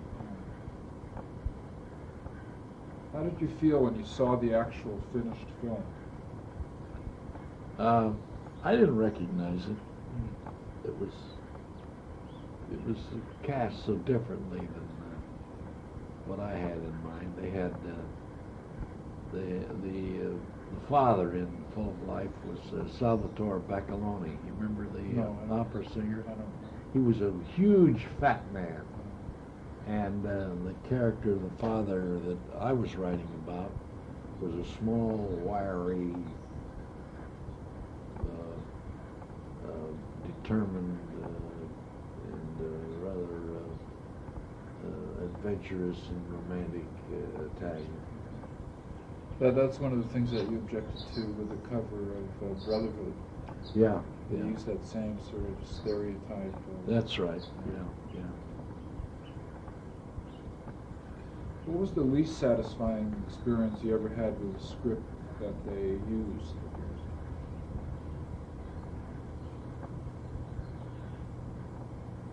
I mean, there must be one where you just have nightmares about it sometimes. Oh yes, yes. There was one called Mama Ravioli. I know we're in trouble from the beginning on that one. Yeah. And that is a hideous embarrassment to me. I caught it one night many years ago on television, and I turned the set off immediately. Well, I couldn't stand to you look want at to tell it. me a little bit about that, John? No, promise I- I won't put it in there. No, it's a. I'll vomit if we talk Oh, about okay. it. All I don't even remember it. right. Was it a comedy, I hope? It was about New York Italians and their mother, and of course, these New York boys all became gangsters and Oh. cops. You know, all of these Hollywood prototypes, and bringing the Pat O'Brien syndrome. You know, with John Garfield in it. And, John Garfield? I think so. I think so. I think he was. Remember which studio that was? That was Warner Brothers.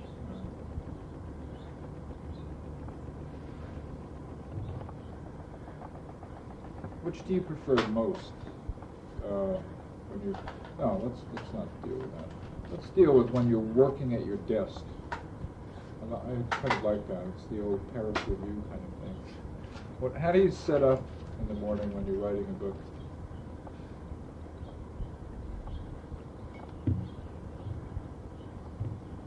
Well, you do what any writer would do. You sit down at the typewriter, and you put a clean sheet of paper in there, and you look off, and then you start to write. I don't know what the hell to say about that, Ben. That's kind of a silly question. No, it really isn't. Do you know where you're going? I mean, when you sit down, you say, okay. I mean, like for instance, Fitzgerald used to make a whole wall and he'd put his chapters up and his outlines all over the wall. You know, Oh. and hang them up on a big piece of. Yeah, storyboard, they Right. call it. Yeah, that's right. Yeah. Yeah. No, I never did that. It was all in my head. It was all in your head. Did you Yeah. think? Did you know the novel? You knew the beginning and you knew the end. Right. And you had to fill out the middle. Yeah, I had to traverse the middle rather than fill it out. Okay. What is it like to traverse the middle, as you put it? Well, that's the hard part.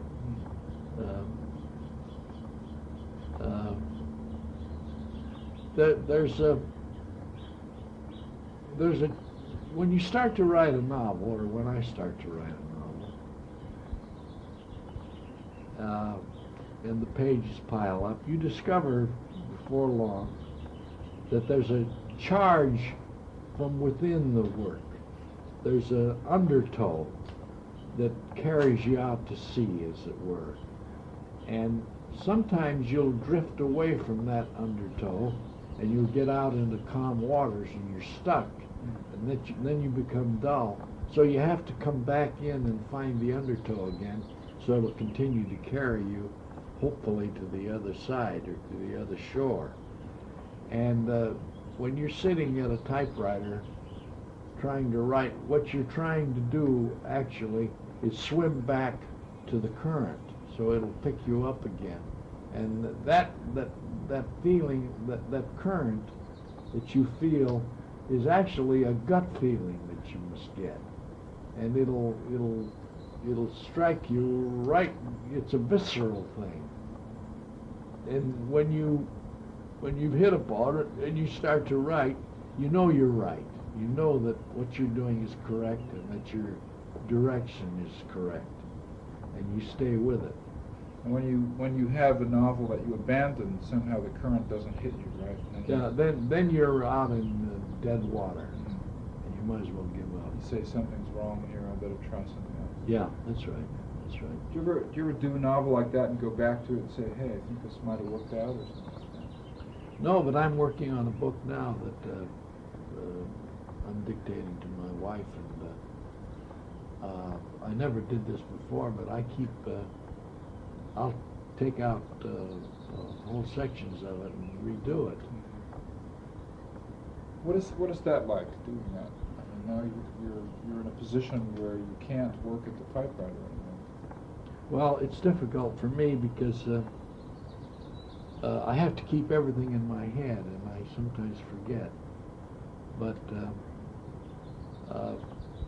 I've never been so finicky as I am now. With my blindness has come a certain determination to be much more accurate than I used to be. What do you mean by that specifically? Well, when I write a scene and my character does something I don't like, for example, if the scene ends with him getting very angry and, for example, throwing something and then walking out of the room, if I don't like that, I have to go back to it and rewrite that scene so that he doesn't throw anything and walk out of the room. He may sit down and begin to think about his past. And as I write that, it'll give me the kind of motion I need to get me into the next scene. That's one of the things I was going to ask you before when you said that it was a silly question, but I don't think it is. That whole business of getting from one scene to another or from one chapter to another. Maybe, oh, geez, that's hard. Yeah, that's hard. Maybe that's a secret that every writer should keep to himself. I don't know. But well, even if you reveal the secret, it's not so easy to do because it's hard to describe. Yeah. What? A lot of times when you write a novel, you really don't know where you're going, right? Yeah, and a lot of times people never believe you. Right? Well, now that this book that I'm writing, I find it very difficult to get my character from one room to another. You know. Yeah. I find myself resisting a phrase like he got up and went into the next room. You know. It seems to me that I've said that on the previous page, and then I ask my wife to reread it, and then I discover that it's not true. So then I'm free to use the words he got up and went into the next room. That sounds fresh to me then. Yeah.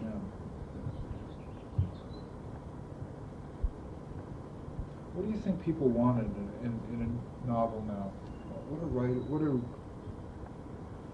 What are they looking for? I don't know. Do you care? Does it matter to you? No, it's only what I want. Right. I don't care what anybody wants. I used to think, I used to almost sense the presence of readers looking over my shoulder. Now I don't give a shit. You think there's a difference between that and screenwriting? Because you kind of have to say, what do they want to sell it? Yeah, in screenwriting, you have to be aware of the audience because it's like a play. You just can't ignore the audience. They have to participate. Do you know anything about a man by the name of B. Traven? Yeah, he wrote, didn't he write Treasures of Sierra Madre? Yeah. Mm-hmm. Was his style of writing, his style of filmmaking? I didn't like his work. I found him very difficult to read. And I also don't know whether he's an authentic character or not. No one knows. I don't know whether B. Traven existed or not. He could have been a New Yorker writer, you know, with a pseudonym. Right. What is the book that you're working on now, basically? It's called How to Write a Screenplay, and it's the period before it's my early period in Hollywood. My first experiences as a writer in pictures. From late 30s? Yeah. It's about 1930, 35. Oh, you started screenwriting in 35. I didn't realize it was that early. 35, yeah. And it went through to when? Well, still doing it, but I mean in terms of the book. It's 1 year. Oh, it's just oh, that's really interesting. So you're going back into the 30s in Los Angeles in terms of film writing. Yeah. It's the story of a writer who comes out here from Colorado and has no thought of becoming a screenwriter. He just comes out because he's going to be a writer and wants to get away from home. And he more or less falls into screenwriting.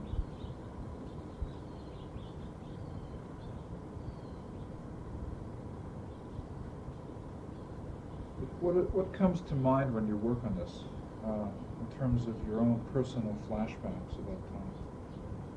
I shouldn't use that. Reminiscences. Well,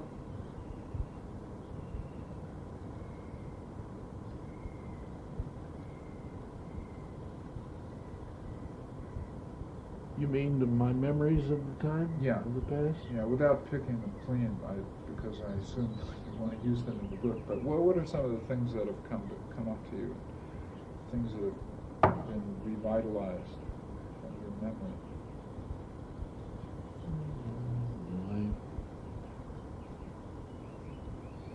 Well, I take episodes in my life that have happened before and after that, and I just help myself to any reminiscences or observations that I've gathered over the course of my whole life.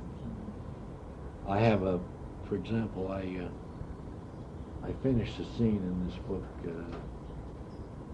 that I think is extremely funny, and so does Joyce, where the character in the novel, Arturo Bandini. Oh, you got back to Arturo Bandini. Yeah, where he's down in Pershing Square one night, and under the street lamps, a number of men are playing chess. Do you play chess? Yes, I do. And they're playing a game of rapid transit, where one guy, a chess whiz, is challenging 8 guys who are sitting at the table, and each of them has a chessboard, and he goes around and he moves, and then goes to the next player and moves, and in the course of going around 3 or 4 times, he checkmates everybody. And anyway, it's a story of the writer getting involved with this chess expert, and the chess expert keeps beating him, and he becomes more and more humiliated because not only does the chess expert beat him, but he insults him. And the evening gets later and later, and suddenly the cops appear, and they grab the old man and the writer, Arturo, and they book them for loitering. And he goes to the city jail with this old man, and they're in the drunk tank, and the old man has a chessboard with him, and so they play chess all night in the drunk tank, and they begin to bet on the games, and from 2 bits they bet 50 cents and 50 a dollar, and the thing ends with Arturo owing the old man $30,000 and falling asleep on the drunk tank floor. Yeah, that's pretty powerful. Funny. Anyway, now that is, that episode never took place. But I did play chess, and I did play in Pershing Square, and I knew a chess master who used to play that sort of chess and beat everybody, Hermann Steiner, who was an absolute chess genius, one of the 4th-ranking chess players in the world. Well, combining all of that, I got that scene out of it. That's interesting. I guess it's something like what what Fitzgerald said about, he described it as composite. I think you've heard that term before. In other words, if you take 3 or 4 different events that have happened to you or that you know about, and you put them together. That's right. Yeah, and that That's creates exactly right. that creates whatever, the tension, the humor, and so on. That's right, exactly. If you wrote down the things that happen in everyday life, like say we go back to the naturalists or whatever, what kind of writing would that be? What kind of writing would that be? I mean, if you instead of putting things together in a composite, if you said, okay, I'm going to write down exactly the way I remember it happened, scientifically, What kind of writing would it be? I don't understand the question. Well, it would be simply a diary, wouldn't it? yeah. Is it interesting enough? No, I don't think so. I don't think so.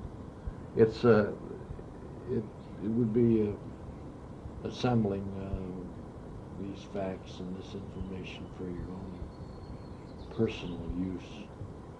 What are some of the things that a novelist has to add to make a novel vital? Mostly a peculiarity of style. How about characterization? How do you do that? How do you build a character? It's a difficult question.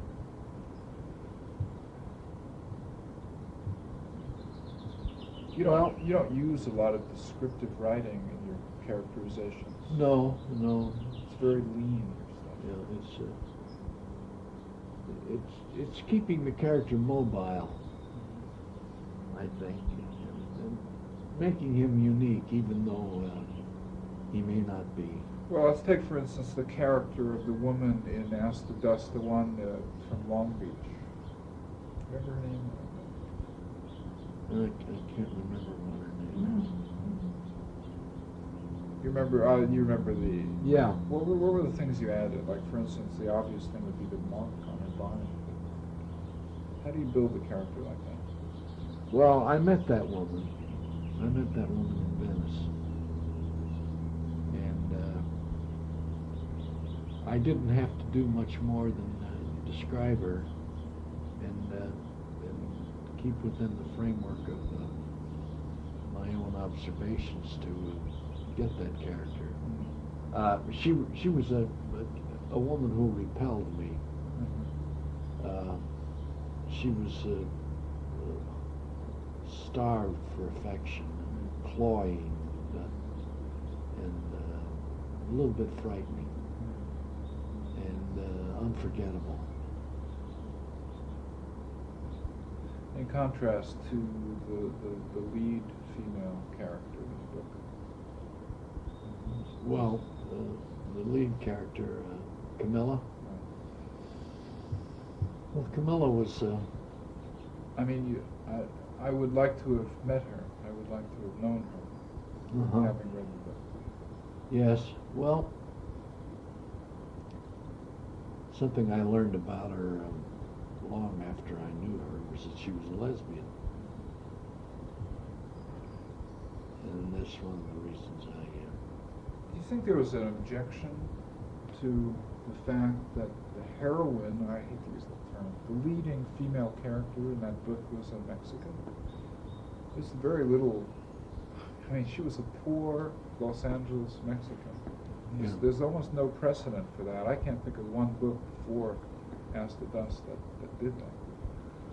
Well, she may have been a poor Los Angeles Mexican, but in that time in my life, I thought that Mexican girls were extremely beautiful. I thought they were just gorgeous things.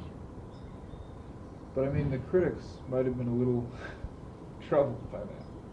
I mean, how many? That's possible. You think any of them knew any Mexican girls? No, I don't think so. Yeah. I don't think so. Did she ever contact you after the book came out? No. And you don't know what happened to her? No, I don't. I often wonder about her. I did see her briefly. after the book came out, and she had read the book, and I remember what she said to me. What was that? She said, "It's not true." Was it true? I told her it was true, Yeah. and she said, "It's not true. It didn't happen." And it didn't. But much of it did. And she, that woman, on paper, was true. She was true. She was my truth. So she saw it through her eyes, but you saw it through your eyes. Right. Was she angry about the book? No, she was rather pleased. In what way? Well, she was flattered that I had written it. Was it a surprise to her to read a book about herself? Yes. Was she capable of appreciating the book? No, she was a wildcat. Just, she was ignorant. How about the Illiterate. friend of yours in that book? Heilman? Is that his name? Oh, yes. Was he drawn from life too? No, he was an absolute invention.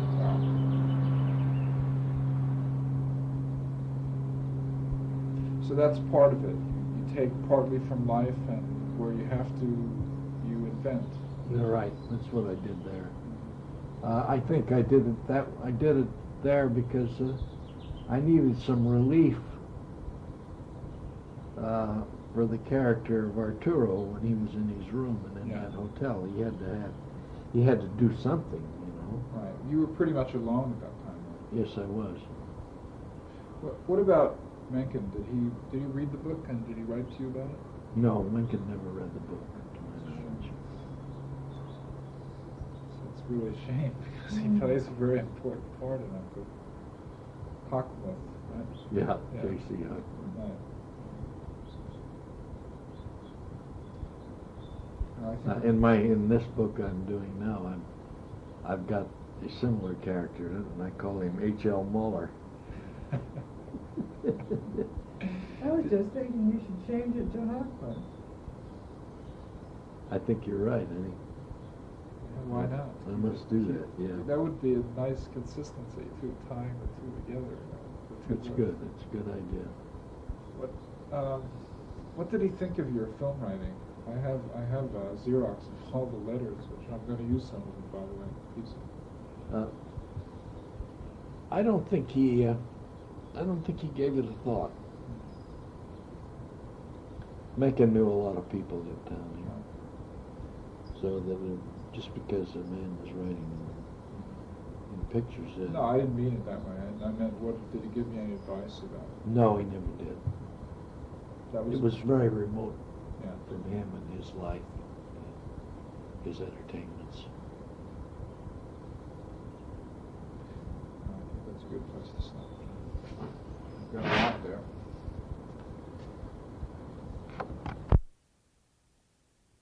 Trouble with the batteries.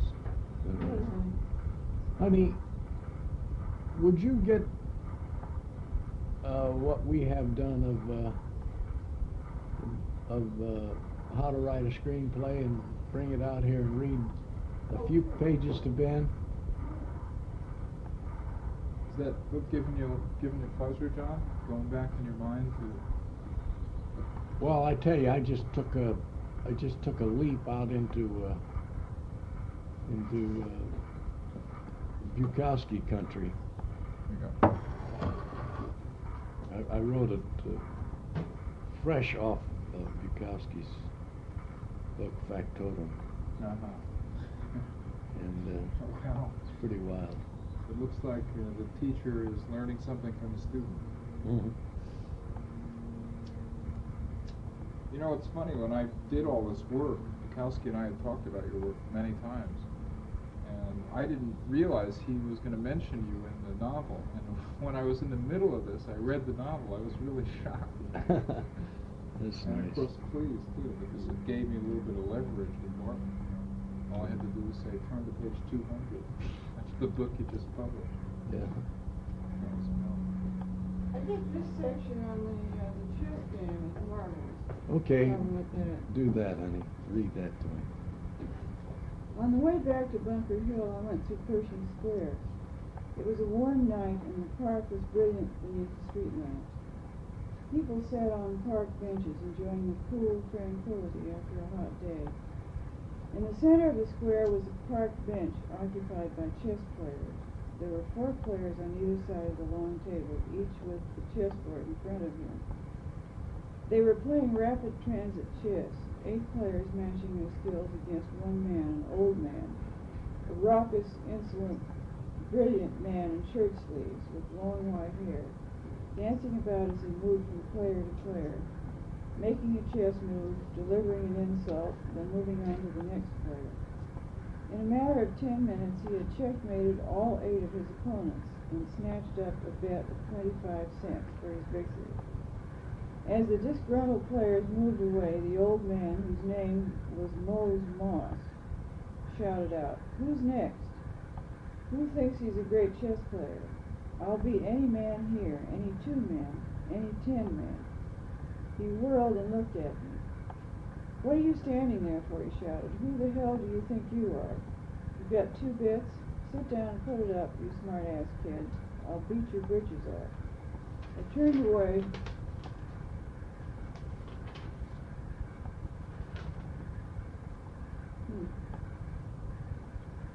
I guess it's just I turned away, period. "That's it," he sneered, "you fucking coward. I knew you was yellow the minute I laid eyes on you." By now, another group of chess players had taken seats around the long table. There were 7 of them. I had not played chess in 2 years, but I had been a good chess player at Colorado and had even won a tournament at the chess club. I knew I could hold my own against this garrulous, insulting old bastard, but I didn't know if I could win against his scatological attack. He slapped me on the back. "Sit down, sonny.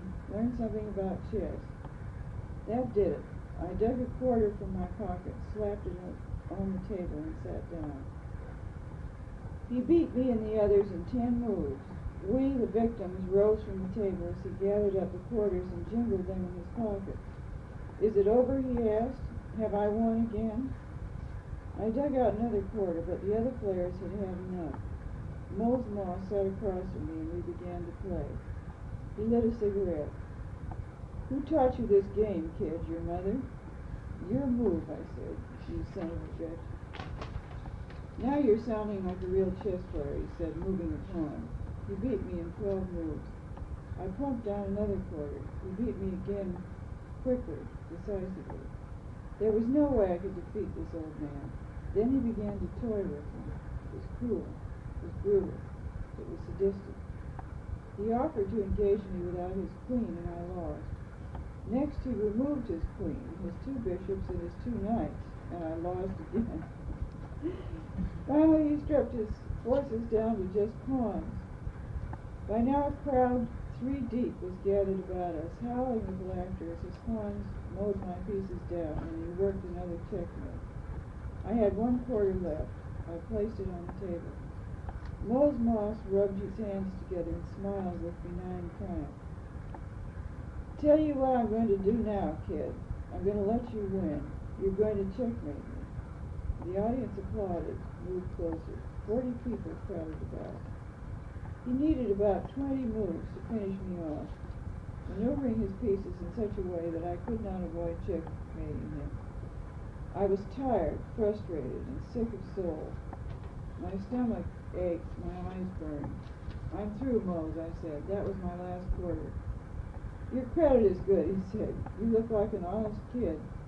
You're a goddamn fool, but you look honest."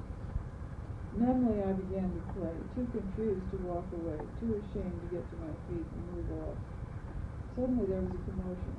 The bystanders fled. The police were on the scene. They grabbed a couple of people, and Mose and I were hustled off to the paddy wagon. We were taken to the city jail, 6 of us, and lined up at the sergeant's desk, each accused of loitering. After the booking, we were taken to the grunt tent. I followed Mose around, for he seemed to know the routine. We sat on a bench, and I asked Mose what happened next.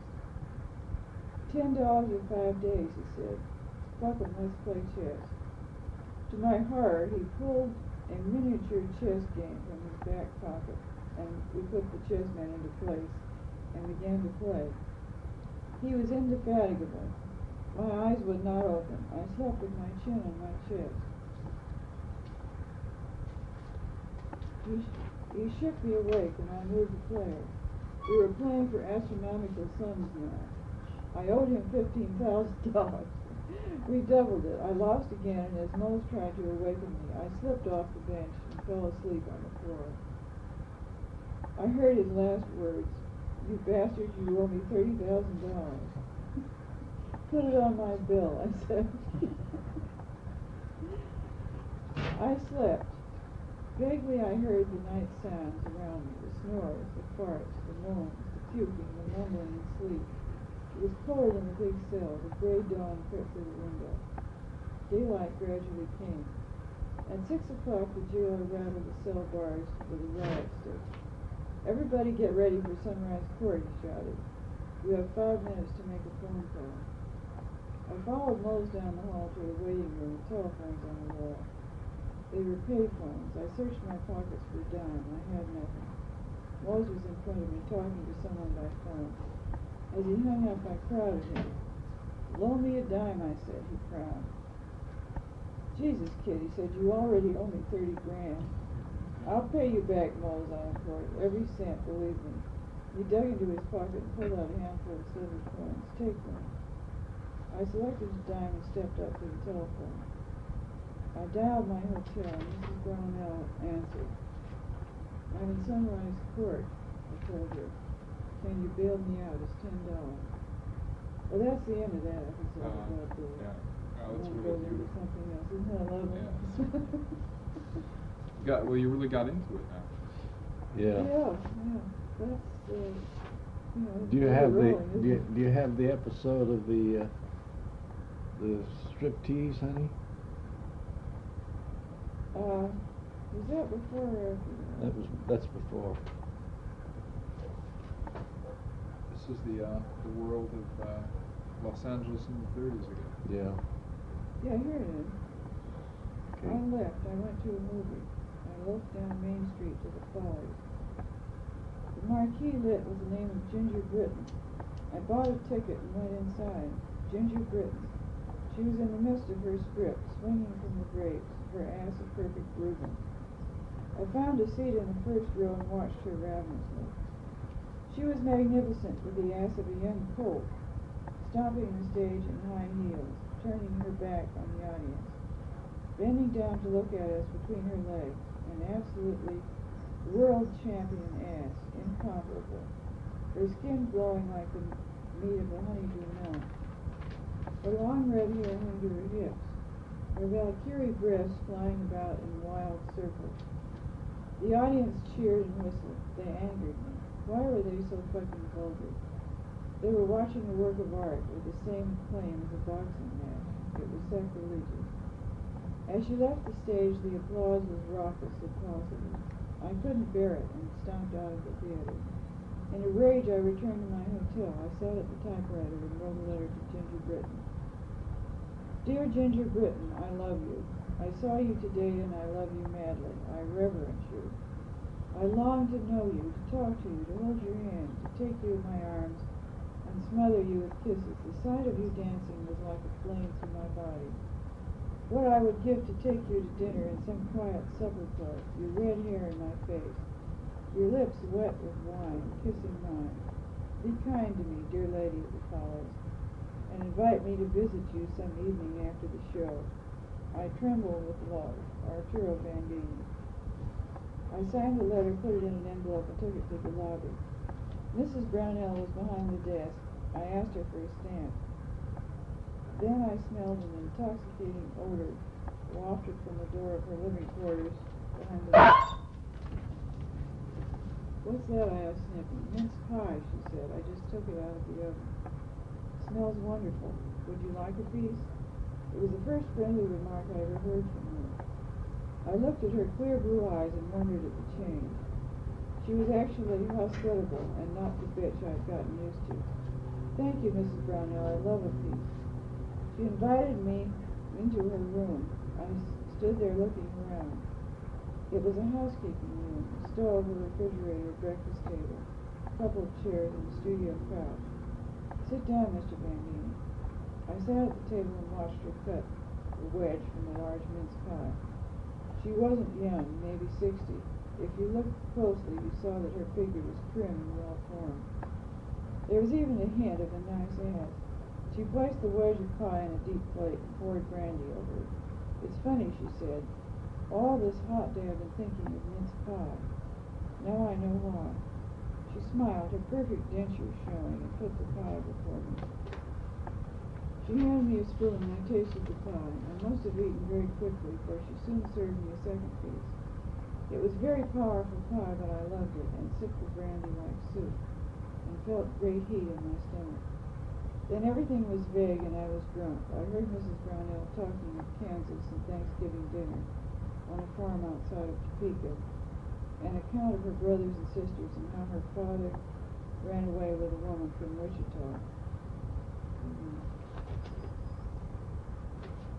I woke up in bed, not my bed, but Mrs. Brownell's. I lay on my back next to the wall. The person asleep at my side was Mrs. Brownell. She was in a white nightgown and nightcap. She lay facing me, her two hands clutching my arm as she snored musically. The bedside clock showed 3 a.m. I closed my eyes and went back to sleep. No, I was. You do have a master of irony, as a matter of fact. I quarreled with that headline for a little bit because I didn't think that was what the article was about. But I hear these things. I wondered exactly what... Oh, you didn't, of course, didn't write I didn't write the headline. But there's a point to everything. Cut it out, Willie. Come on, I want to keep these pants clean. What headline? Oh, the headline in the article, which was the, do you remember what it was? Something like stories of irony. Oh, I The hand see. of Yeah, John Fante. yeah. There's more about Ginger Britton here. One day there was a surprise in my mail. A letter sparkled in my hand. I recognized it instantly. It was a letter from Ginger Britton, scented with the fragrance of gardenias. I took it to my room and sat on the bed and opened it. A letter in a stately hand of elegant penmanship. Ginger Britton thanked me for my letter. She appreciated all that I had written, and she was delighted. Unfortunately, she could not meet me for a supper date because she was certain her husband would never permit it. But she urged me to come often to the Follies to watch her perform. She loved my letter. She was deeply moved by it. She would treasure it always. I unfolded the letter and pressed it to my face, breathing the fragrance of her gardenias.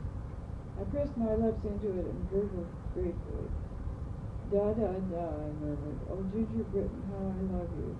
Da, da, da." I was in the first row of the Follies Theater when the curtain rose for the burlesque show. She entered the stage with the full cast, and I sank gratefully into my seat. I had come with plans to whisper to her, to wave, to toss her a kiss, but as I looked around, every face was the face of her husband, and I lost courage. Then I looked up at her face. She was smiling down at me. She recognized me. I knew that she recognized me, and there was an intimacy about her smile that thrilled me. And I waved 2 or 3 fingers in a cowardly acknowledgement. Then she entered her specialty routine, twirling mid-stage, then bending backward to look at the audience between her legs, and from that position she turned her face to me and smiled emphatically. I looked about nervously. The customers ignored me, except a man 2 aisles back, a black man, rugged, tough, unsmiling, staring straight at me. I sensed trouble, got up and walked out. The black man was either her husband or another fan who had written her. And then it goes into the thing about chess games. Have you gotten into any of the stuff in the studio yet, or is that come later? No, that's next. That's next. Yeah. It's going to be a real adventure. Do you remember what it was like when you first started out? What was the first studio you went to? Warner Brothers. Oh, it was the early 30s? It was 1934. And And that was, what was the assignment you had? It was, just a minute, honey, Yeah? can you find that section about the beach? Oh, you mean about,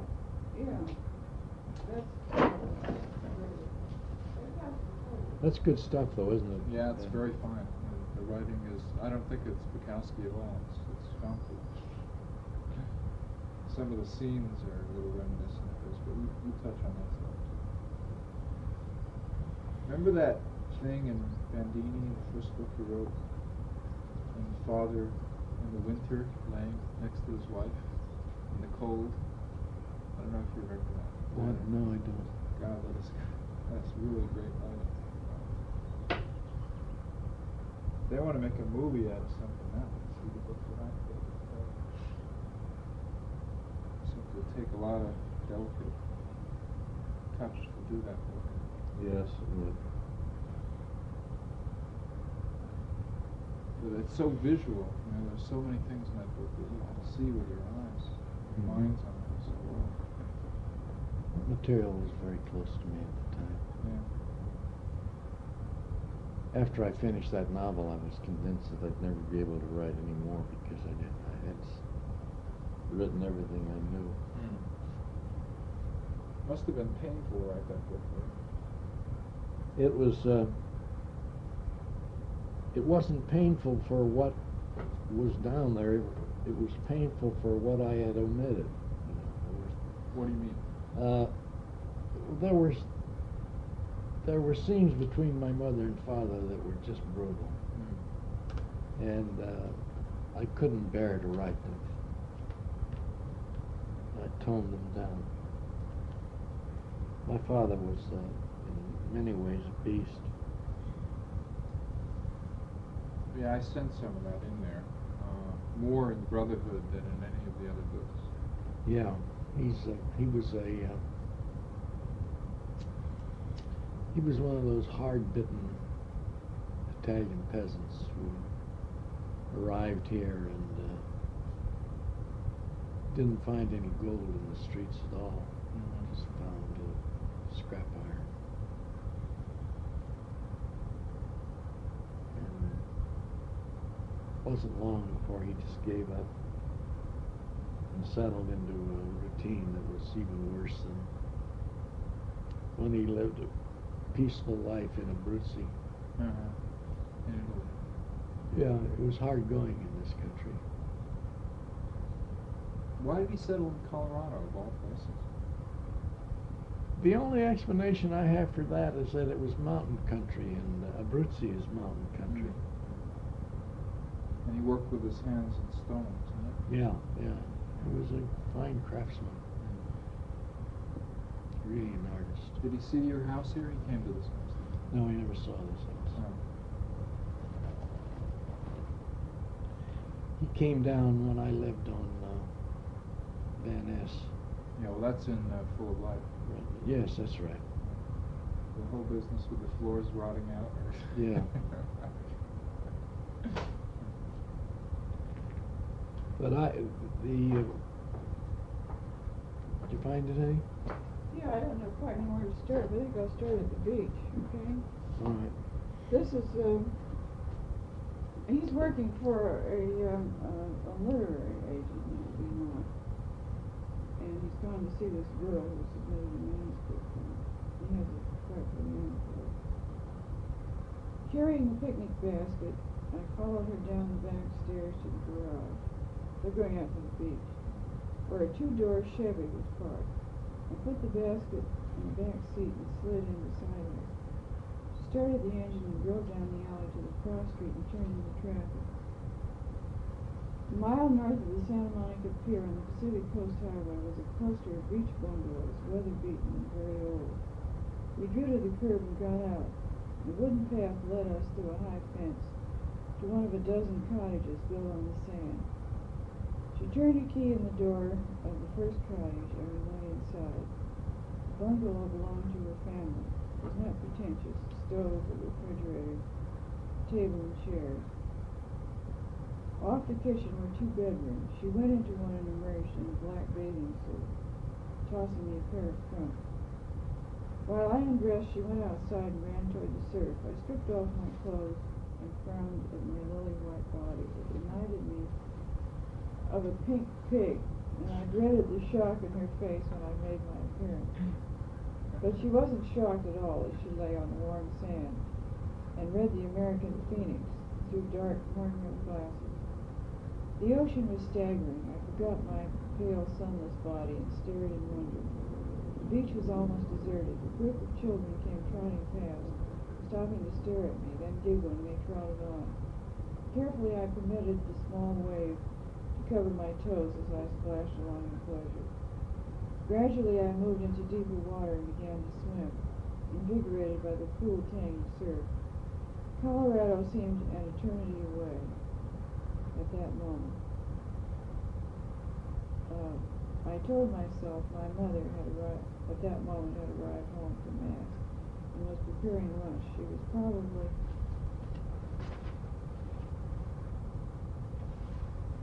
thinking of me even as I thought of her. I kept glancing at Jennifer. She was absorbed in the magazine and paid no attention to me. I stood before her and caught her attention. Watch. I did a handspring, then another, and a third. She smiled vaguely and turned back to the magazine. I had other tricks, for I had been a member of the tumbling team at Colorado University. Watch this one. I did a number of cartwheels. She looked up and gave me a distracted smile. Watch this. I got up on my hands and walked out into the water until my head and shoulders were submerged. Then I tumbled off my balance. I looked toward the beach. Jennifer was gone. I saw her wade through the sand and enter the cottage. I went after her. She was taking things from the picnic basket, lettuce, onions, tomatoes, washing them in the sink, and cutting them up in a wooden bowl. She had put on a cocktail apron over her sleek black bathing suit. It made me gape. Her figure was voluptuous, tantalizing, irresistible. I lit a cigarette and my hand shook, and I thought the moment has come. It's now or never. Don't be a dummy. Act. This time will never come again. Be brave. You've got nothing to lose. Everything to gain. I stood up and flung myself at her, falling to my knees and throwing my arms around her waist. I love you, I said. I want you. She twisted her superb hips to escape my grip. I clung like a tiger. She lifted the salad bowl and brought it down on my head. I felt the inundation of mayonnaise, olive oil, and vegetables as I sprawled on the floor, dragging her down upon me. You fool, she screamed. Let me go, you crazy fool. We were caught up in some sort of inexplicable violence, wrestling with one another, sliding across the floor, fighting a meaningless combat. She screamed when I bit her ass. She got to her hands and knees and crawled out of my grasp and into the bedroom, kicking the door closed. I sat panting in a quagmire of salad dressing. What had I done? On the messy floor was my copy of the American Phoenix, smeared with oil and mayonnaise. What now? I asked. Go, I said. Take flight. Get out of here. I crawled into a chair and saw scratch marks on my chest and legs. The end of the world, the end of me, the end of my love. The bedroom door opened and she stepped out. She was toweling off her body, smearing away the salad dressing. She didn't say a word. I'm sorry, I said. You son of a bitch, she said. She picked up her keys from the table and went to the door. And another thing, she snapped. There's no such church as St. Mary's of Guadalupe. She went out. That refers to something. I followed her to the front gate. She entered her car and drove away. I wanted to cry, but my stupidity overwhelmed me. I went back to the bungalow, took off the bathing front, and got under a cold shower. I toweled myself off, dressed, closed the cottage door, and stepped out beside the highway. Across the street, bathers were climbing down the steep path from the top of the Palisades. I crossed the highway and started up the path. It took me to Ocean Avenue and a streetcar depot. I took the next car and rode back to my hotel. It's a fine subject. How many chapters do you think the whole thing will run about? Do you have any It'll be a short novel. 50,000 words, 60,000? Less than that, Ben, I think. It all depends on how it develops. It's very easy to write. That's the difficulty with it. It's like quicksand. You know, you go plunging in, and before you know it, you're in over your head, and you're down a path that you don't want to go down. Are you traversing the middle? Huh? Are you traversing the middle? A number of friends of mine said that was a very helpful analogy to think about how you do it, the beginning, the end, and then traversing the middle. But that sounds very good, don't you think? Oh, it does indeed. I think all those scenes. The one that I think is the most interesting one, though, is the one with the chess. The chess man, yeah. Yeah, I think I referred to that, I guess, in the article I wrote, because you had talked about it. Yes.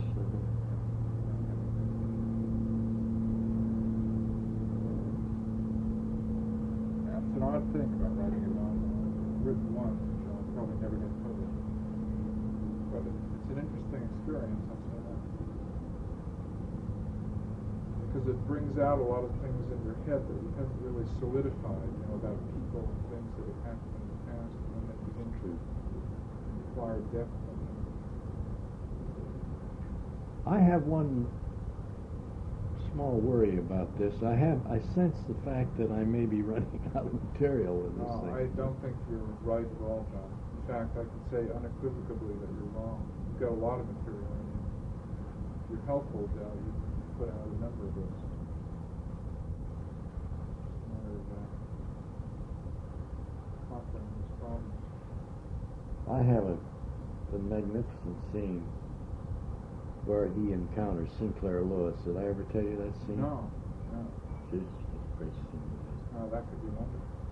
Well, it happens after he's been working in pictures for about 8 weeks.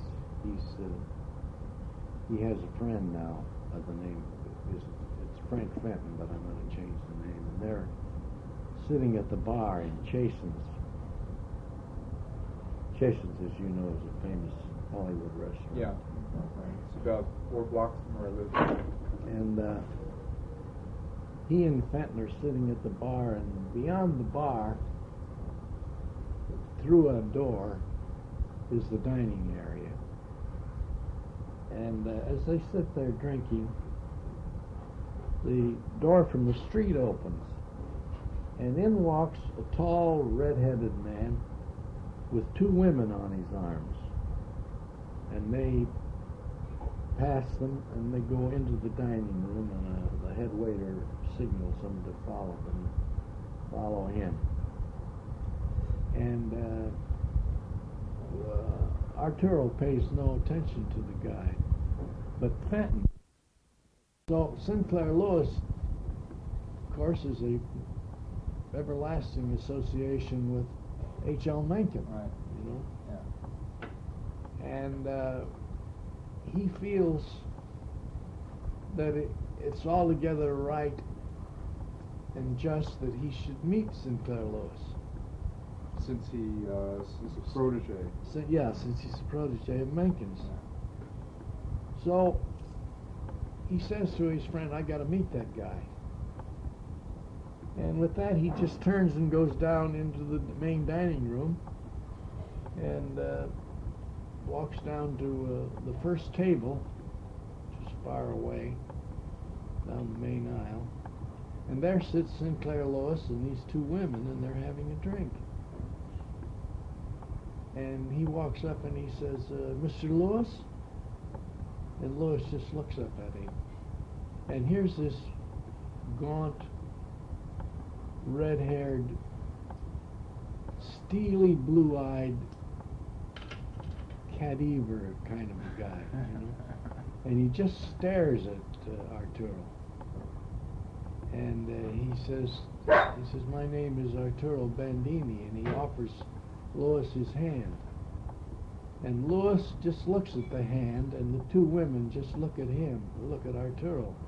But nobody acknowledges him or in any way offers him any kindness or courtesy. And they leave him standing there for perhaps 2 minutes with his hand like that. And suddenly he just turns enraged and humiliated and walks out. And he goes back to the bar where his friend is, and he's just furious. And he calls to the bartender and he says, "Give me a piece of paper, I want to write a note." And the bartender gives him a piece of paper and he writes, "Dear Sinclair Lewis, I happen to be a protege of H.L. Mencken, and I was under the impression that you were too. I'm sorry that I interrupted you in this way, but I want to tell you that you can go fuck yourself." And he gives it to one of the waiters and gives him $1, and the waiter goes down with it to Sinclair Lewis's table. And Arturo stands in the doorway to watch Lewis's reaction. And Lewis opens the note, and he no sooner opens it than he stands straight up and looks around. And then he comes, and then he spills out of that niche where he's seated, and he comes toward them. And with that, Arturo is so panicked he runs, and he runs out of the restaurant and out into the street, Beverly Boulevard. And he runs down a half a block to where some cars are parked, and he jumps into a car that's parked there and lies down on his belly. And now he can hear the footsteps coming down the street, and the guy is saying, "Fante, where are you? Hey, Fante, where are you?" And he just lies still and quaking, and Lewis looks around and finally turns and goes back to the restaurant. Now, how much of that happened? That all happened. It just did? Yeah. That's great. What do you remember when that was? Must have been the 30s, right? That was about 34. Oh, beautiful. Oh, that's great. So it's right in your time scheme there. Yeah. Yeah. The description is marvelous. But I guess his eyes really were incredible. Oh yeah, they were bleak eyes, Cold. bleak, cold blue eyes. Really, come on. You're going to get all the right pants on. He looked exactly like the writer, Okay, badly. steely-eyed writer. How was his wife wasn't around, was she? Dorothy? No, she wasn't. He had 2 starlets with him. They had to be starlets. I don't know. Yeah. Yeah. I guess he did a lot of that. Did a lot of that and a lot of drinking. Fenton was there at the time? Yeah. Was he a comrade of yours? Yeah, he was my best friend. Oh. I think I may know his son.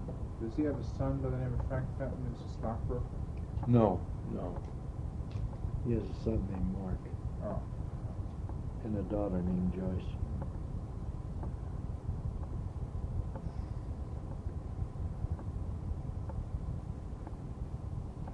But you never got to talk to him. Now, why'd you run away? I don't know why. I don't know. Think he was going to take a poke at you or what?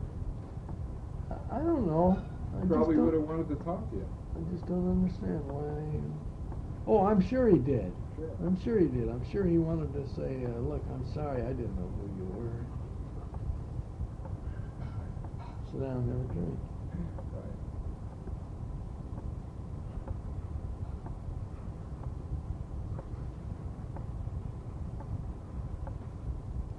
It's funny though, Lewis, I think he always overwrote. It seems like he always put about 10 pounds of hamburger meat on one bun, somehow. That's possible. Yeah. I loved his Main Street. To me, that's his best book. Well, I guess for my generation, it was awful hard to read his stuff. The only thing I could read with any interest is Elmer Gantry. That's an interesting book. Mm-hmm. Yes, Elmer Gantry. Main Street and Babbitt. Maybe because that they were trying to change the country and they changed it, and therefore it's really not too interesting because the kind of Babbitt America that existed at that time, I don't think it's a threat. It's still there, but it's not as much of a threat as it was then. Did you ever read Aerosmith? Yeah, I read that in high school. It was a signed reading, and I didn't like it either. There's something wrong with it, you know what I mean? Yes, it didn't have his sting and his Yeah, that sarcasm. might have been the problem. I tell you this, if I'd read Mencken in high school, I would have been a lot more enthusiastic. I didn't come to him till much later. But they never would have taught him.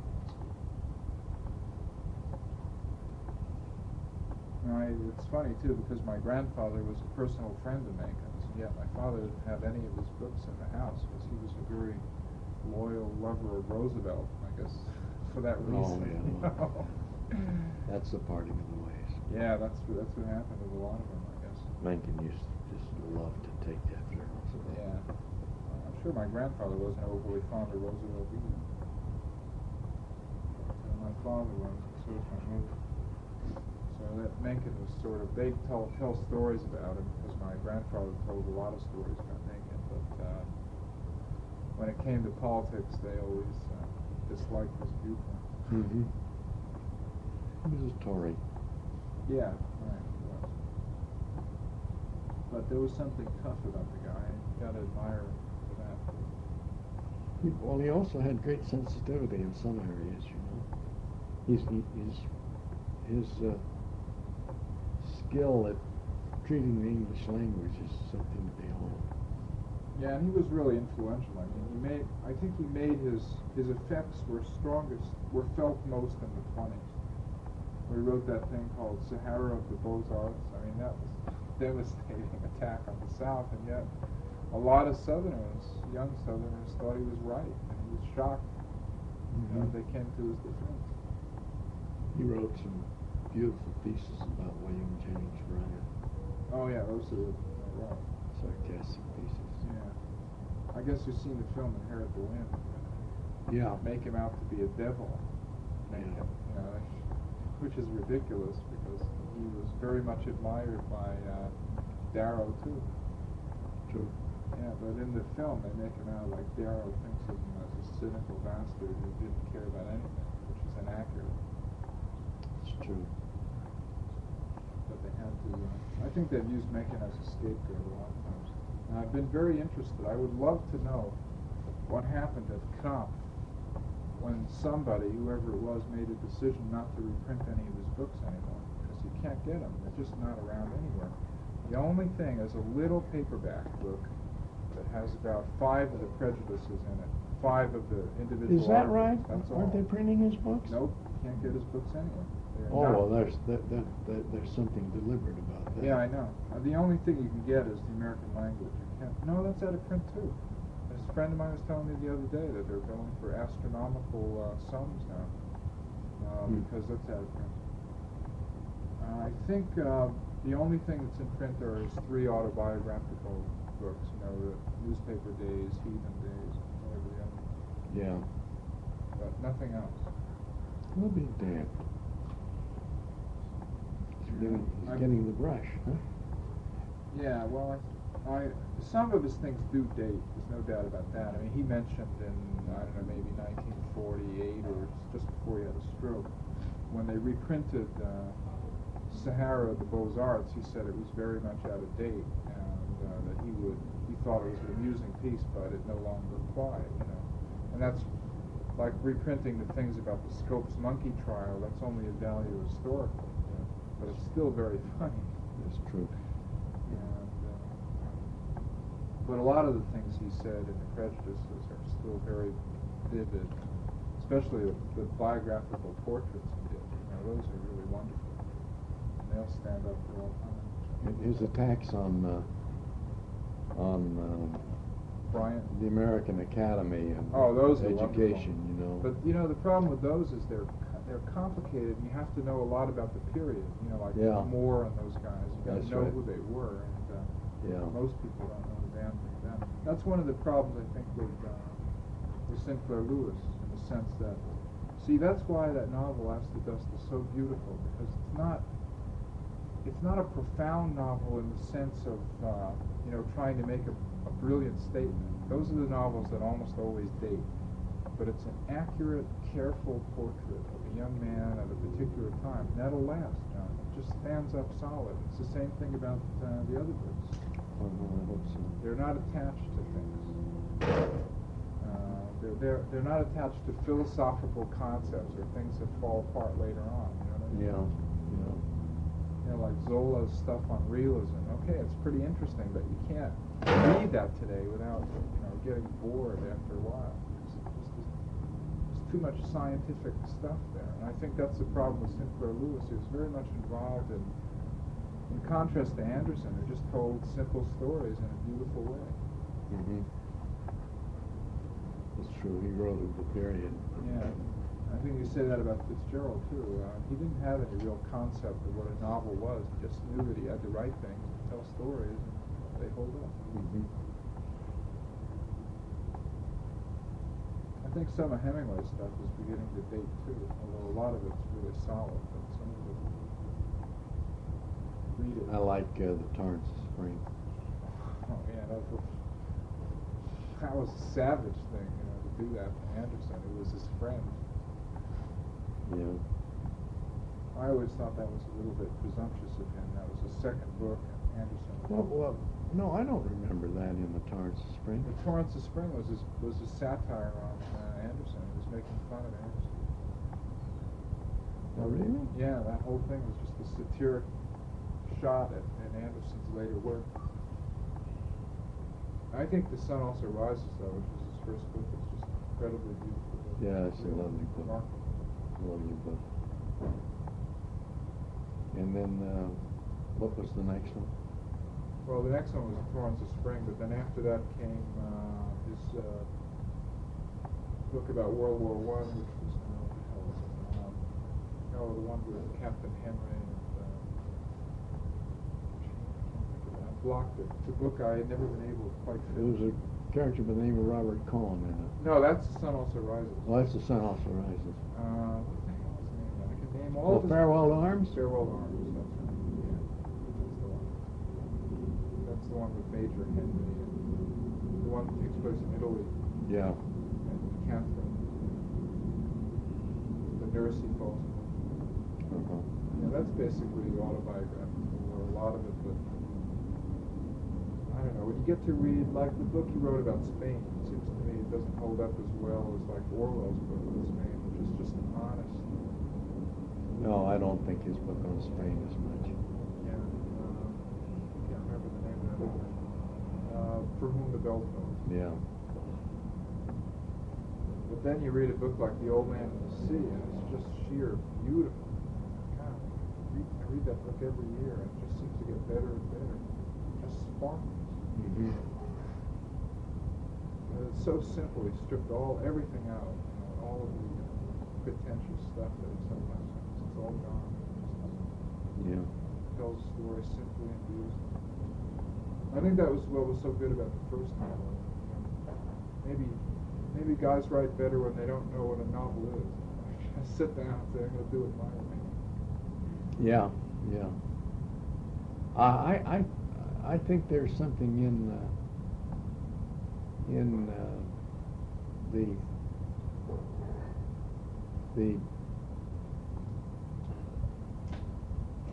the reluctance, or not the reluctance, but in being insecure about a novel that you can step out and have every single incident worked out. Mm-hmm. I think you can flounder over a thing like that because you find yourself writing things that you really don't want to write, but they fit into that outline. Yeah, it's almost like somebody giving you a pattern and saying, okay, this is the novel we want you to write, now write it. When you get to a point, it's like That's a right. horse with a bridle, and you say, I'm not going to do that. I want to That's go right. off in my own eccentric direction. The hell with it. When you worked with Brotherhood, did you have an outline on that, or did you just sit down and write it as it came along? No, I didn't have it. And the editors in New York, did they say, what the hell are you doing, John? No, they didn't. They didn't question me. Although one of the editors at Bantam, a woman, wanted to know which way I was going in it, and I had only indicated general direction, you know. She wanted it more particular. I told her I couldn't do it. Yeah. Yeah, it's a hard thing, you know. I once saw the French composer Darius Milhaud. Yeah. Well, he was at my college when I was about 18, and some jerk-ass got up and asked him, he said, how do you write a symphony? Milhaud was 80 years old, he still had black hair, he was totally yellow, he had some kind of a jaundice disease that he couldn't get rid of.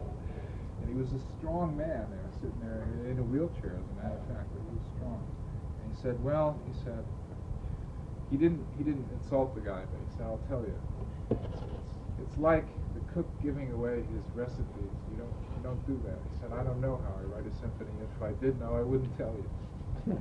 That's a very good comparison.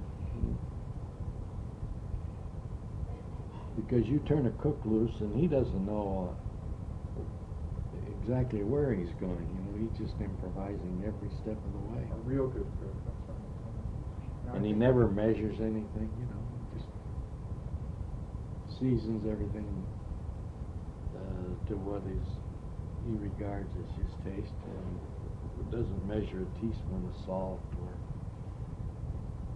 anything like that. He just tosses it in, stirs it up, and somehow or other it's incredible accuracy. Yeah, maybe the only thing you have is your instincts, you know. Something that interests you and you want to go into and pursue and write about.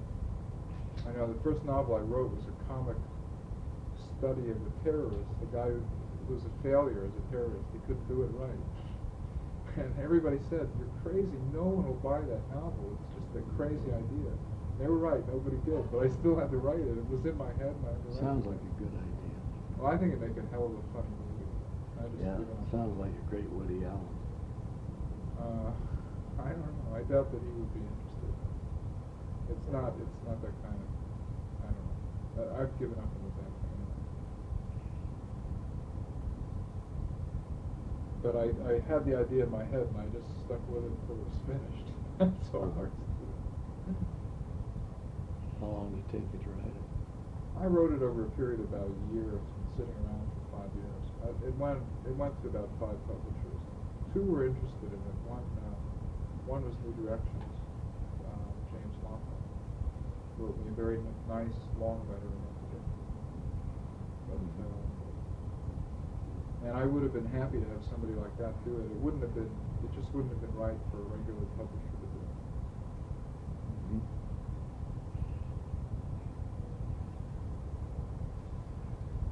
Is that New Directions, are they still in business? Oh yeah, he's doing well. I mean, he used to have, work in the steel. I don't know. He had Laughlin Steel was partly owned by his family. Is that right? Yeah, he sold his interests out of that. Now he just is a publisher. I've talked to him a couple of times on the phone. He's a very nice man. I was doing some things on Kenneth Rexroth, the poet, and he publishes Rexroth. I wanted some information. So I called the office once to talk to his secretary, and she said, "Oh, well, he'll talk to you about it." I was really surprised. So he came on the phone, gave me the answers. About 2 years ago, I asked him if I could do an interview about New Directions, and he said sure. And he was going to invite me up to his place in Connecticut, but I couldn't make it back there at the right time.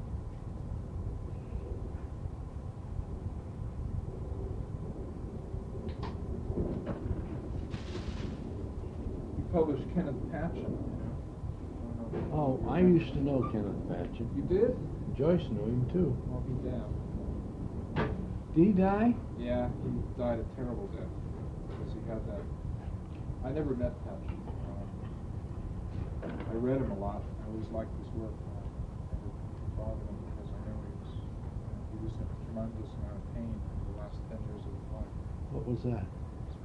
He had some kind of a god-awful spinal illness that wasted him away. He couldn't move. He was in bed. It was an arthritic spine condition.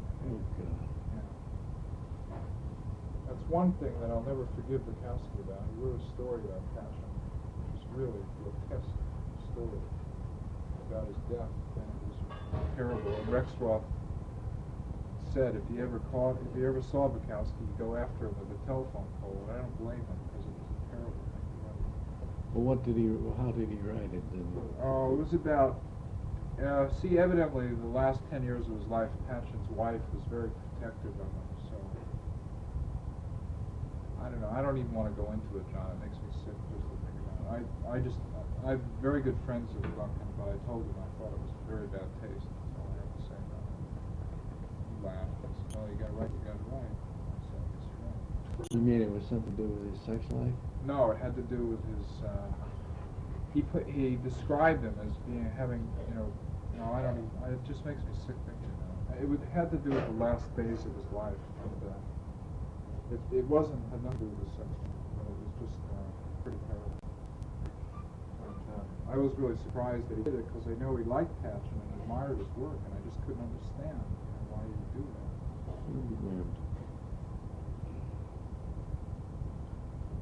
I don't think it's something he's overly proud of now. I know that when he wrote it, he was writing for the Free Press. He was turning out one story a week, and so sometimes things got into his head. Whether he wanted to write him or not, he wrote him.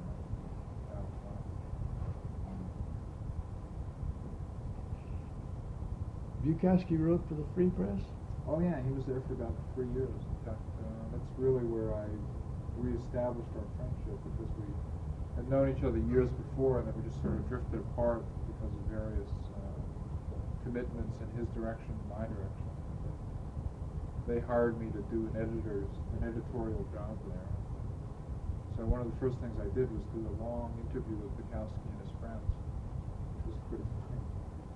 And since then we've been very close. How long? When did Bukowski publish his first novel? Let's see, Post Office, that was published about 1967, I think, or 68, somewhere around there. He wrote stories when he was younger, much younger, and had a couple published. One was published in Story magazine, the old Whit Burnett magazine, and a couple other places. And then he gave up and sort of went on a drunk for 10 years, and he came back to it by writing basically what I would say is his poems are all little stories. That's basically what they are. But he had to find a format where he could tell these stories and get them printed, so he did them as poetry, and damn well.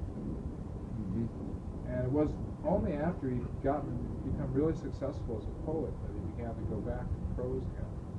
And this guy gave him an assignment with a newspaper called Open City, where he would write his Notes of a Dirty Old Man, which is the first prose book he wrote. And so he wrote those every week for about 2 years. And then when that magazine folded, the Free Press hired him to do the same thing.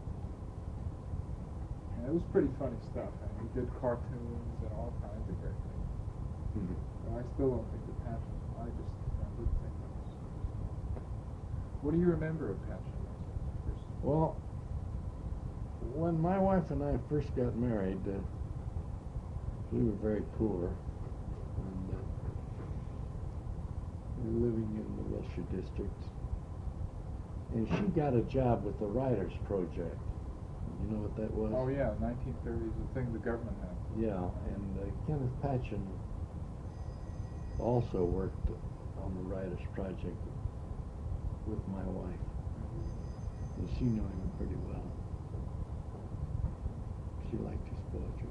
Yeah, he was a good guy. I liked him a lot. He was a wonderful writer. In fact, I wrote a poem recently. I think it's going to be published somewhere. I don't know where my stuff gets published anymore. I don't even keep track of it. We need a good agent. I've given up on the whole business of working with agents. So too much of an individualist. Anarchists don't deal well with agents. I agree with you.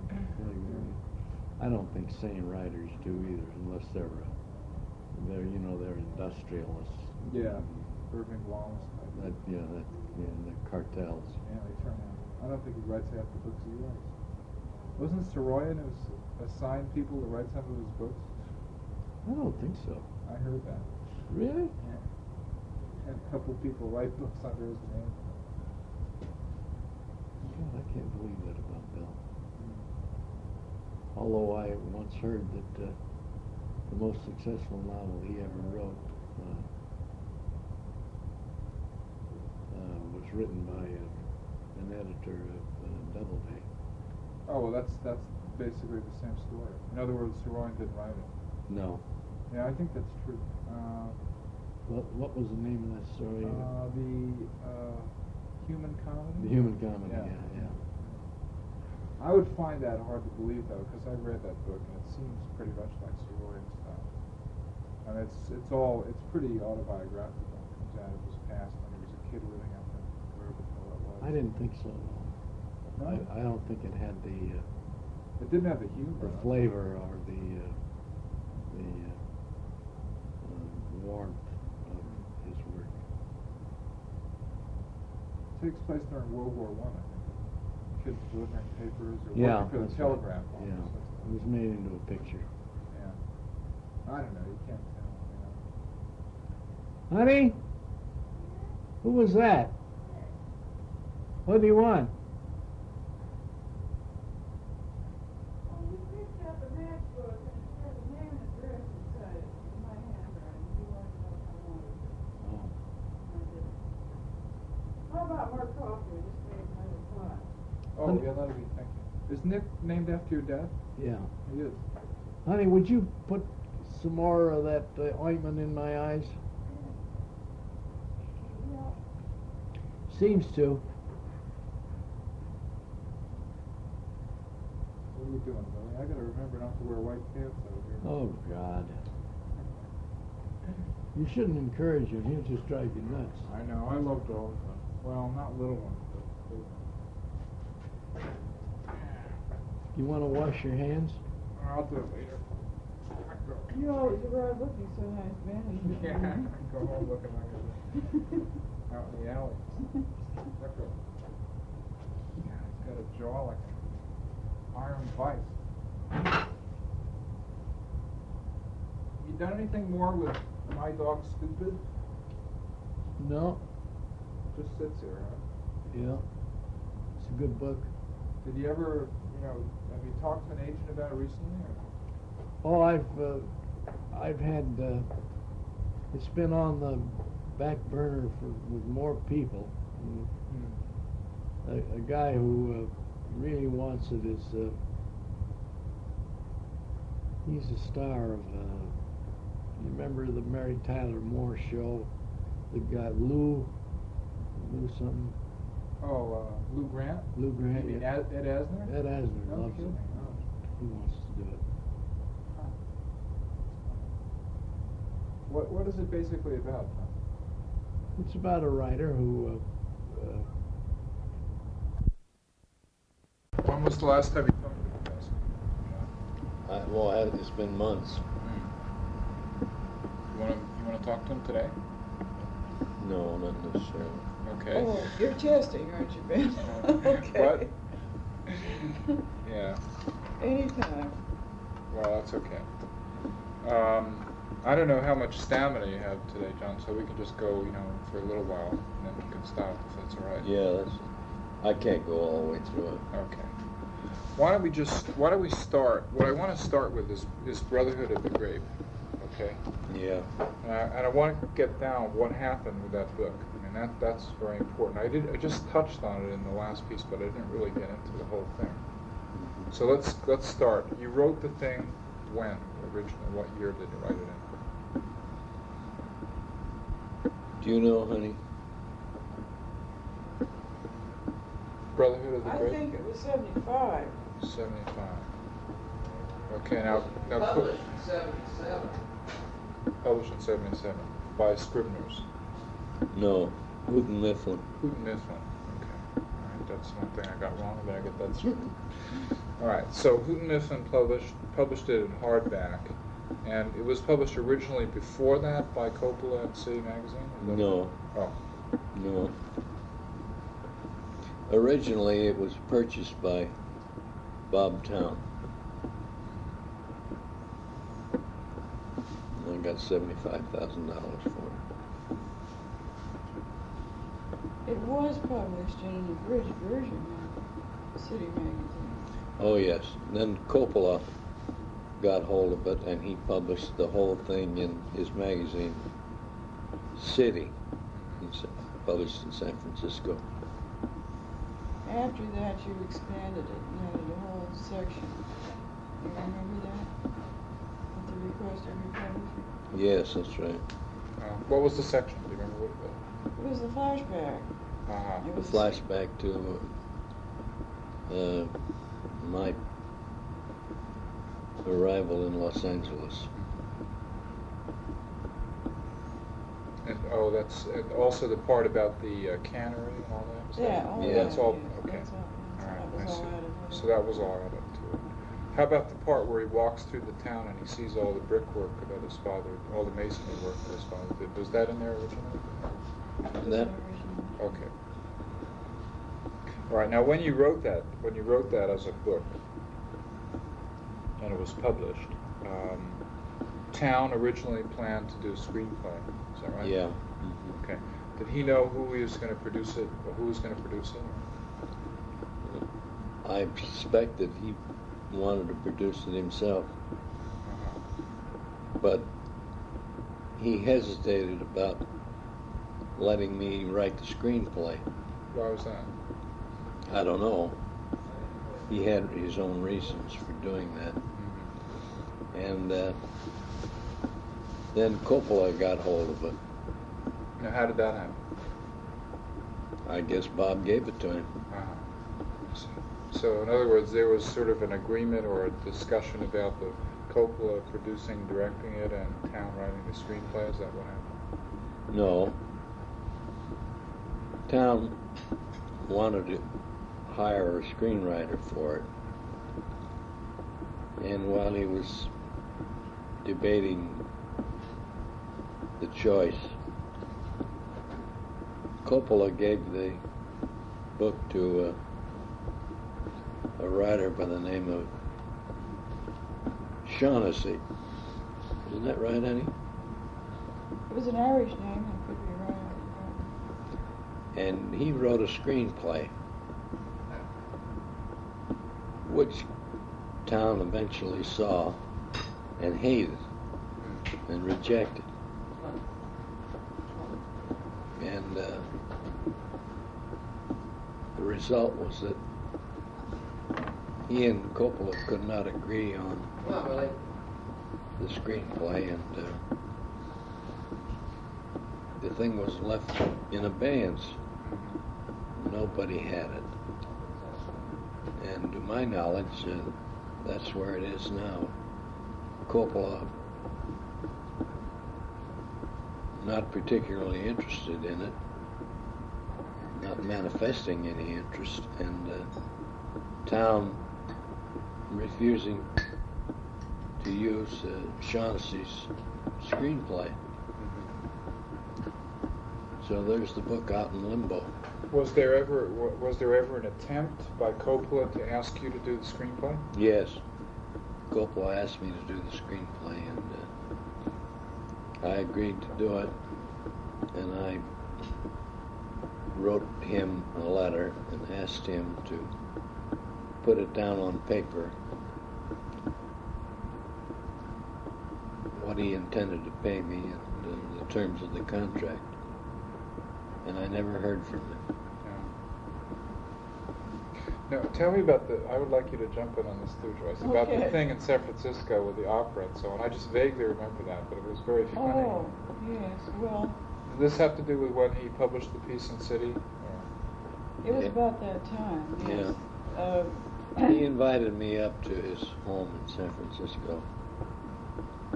Which was what, a 35-room mansion or something on the Lower Boulevard? Beautiful On Pacific. restored Victorian mansion on Broadway and Pacific Heights. But we were picked up at the airport by a limousine and taken to the hotel, which we paid for.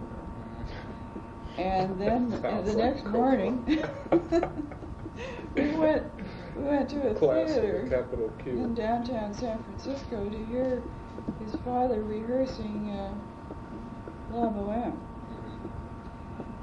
And we sat in this cold, drafty theater. John had been very ill just previous to this.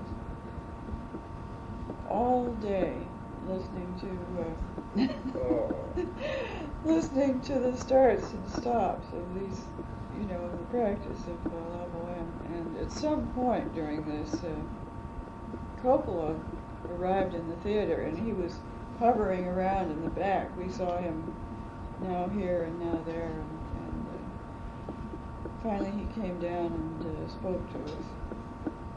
But this was after many hours of being acutely uncomfortable, bored. Why did he go up there originally? Did he ask you to come up to talk about the book? I guess he just wanted to meet me and gauge my character in terms of what he wanted. Did he know your work as a film writer? I don't know. Did he ever mention it? Oh yes, John was invited to dinner. The dinner was in honor of John, and after the dinner at his home that night, he showed Full of Life, which he had admired. Oh, I see. The mayor of San Francisco was there. Yes, Alioto was there, and a number of other prominent people from San Francisco. And his lawyer. Alioto's daughter, his father, I don't remember all the people who were there, his wife. And he had a beautiful dinner for us. After dinner, he took us down to the projection room, and we didn't know what we were there for. And the screen darkened, and there it was, Full of Life. I mean, By you about your wife, really? yeah, it was very nice. Oh, I see. Yes, he has a beautiful home. He sold it. Oh, did he sell that? It's all gone. Oh, it was magnificent. Yeah, That's too bad. all gone. Where's he living now? He's living down here because he owns a studio called Zoetrope somewhere in Hollywood. I think it's in Burbank. Anyway, so He's fragmented, hasn't he? I think he's having the problems that all people when they go into production have. They just have tremendous money problems, and they never really seem to know how to deal with them. I've just been Especially reading. if you think big all the time, Yeah. like Francis. Right. I've been reading that book, that huge book on Selznick. Oh my God, there was a guy who think he was tremendously successful. He was having terrible times. Was he really? Yeah, he was just very good at hiding it. Coppola isn't good at hiding it. Well, Coppola also had a vineyard and still does, I imagine, because we got that bottle of wine. yeah.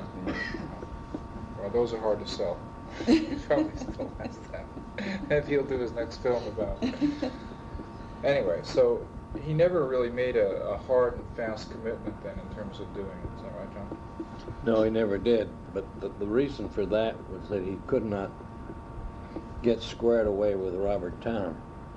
He and Robert Towne differed so radically about the screenplay that there was no point in even discussing anything more about it. Oh, I see. I didn't realize that. And then it appeared that Robert Towne was no longer interested in it.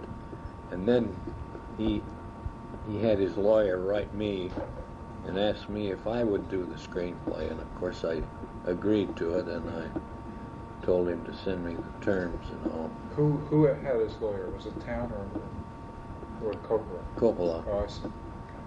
Tom Sternberg.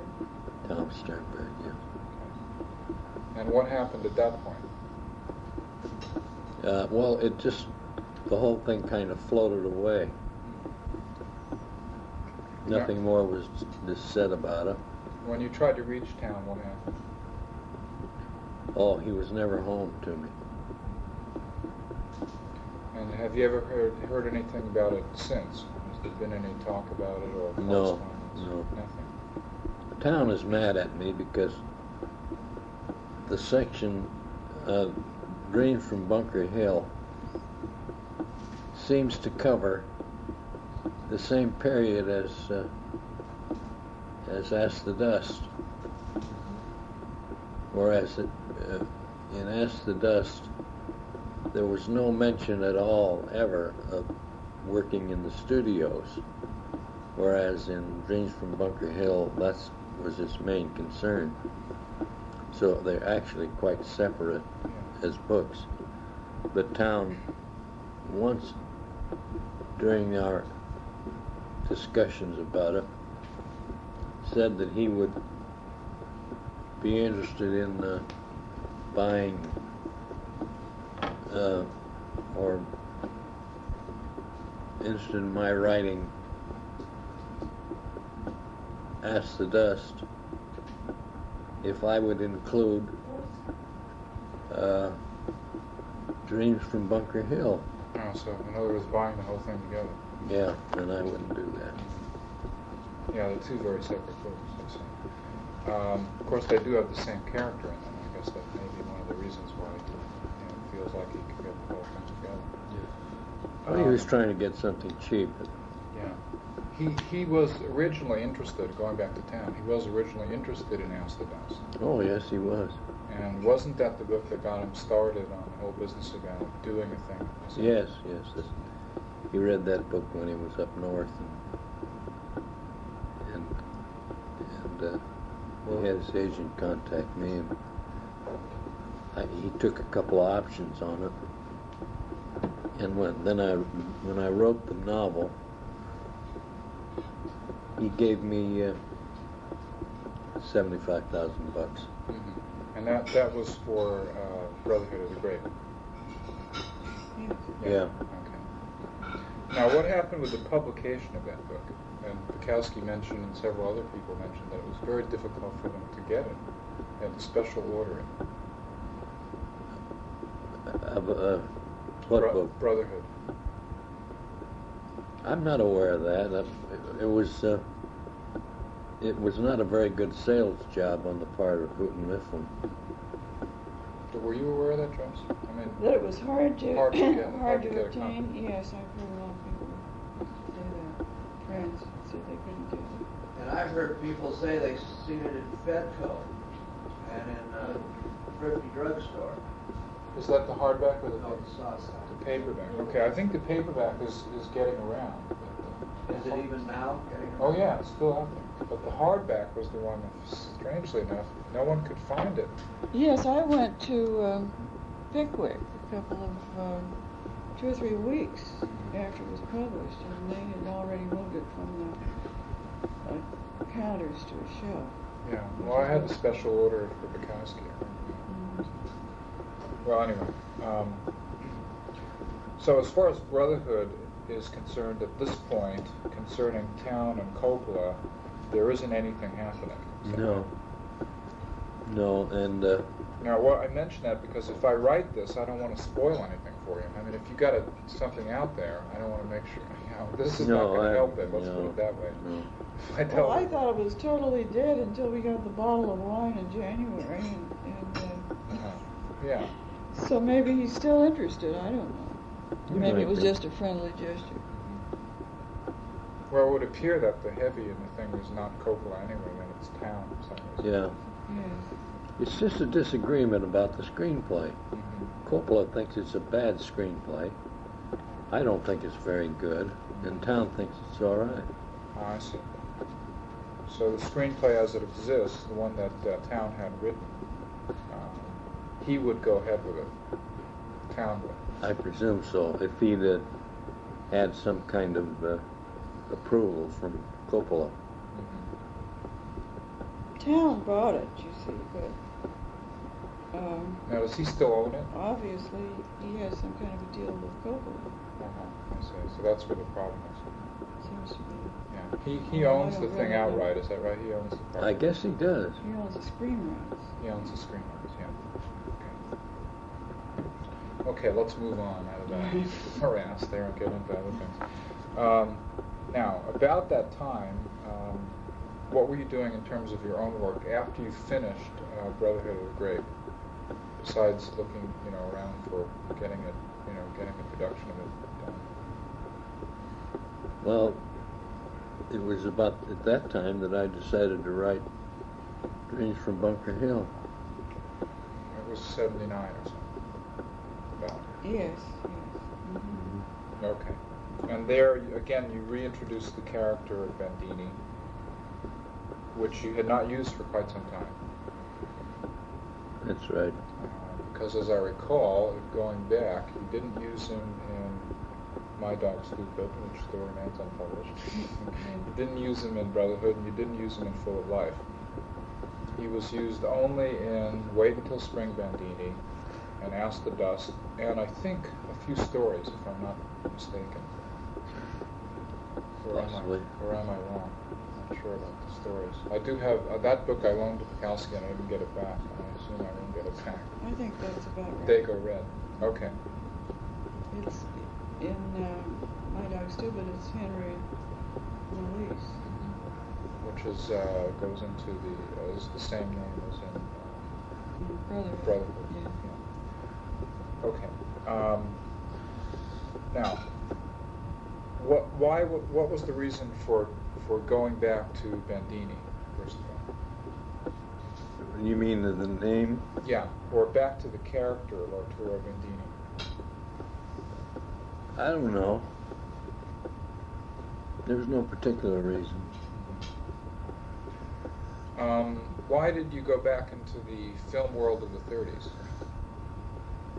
Because that was the area of the book's incidents right there.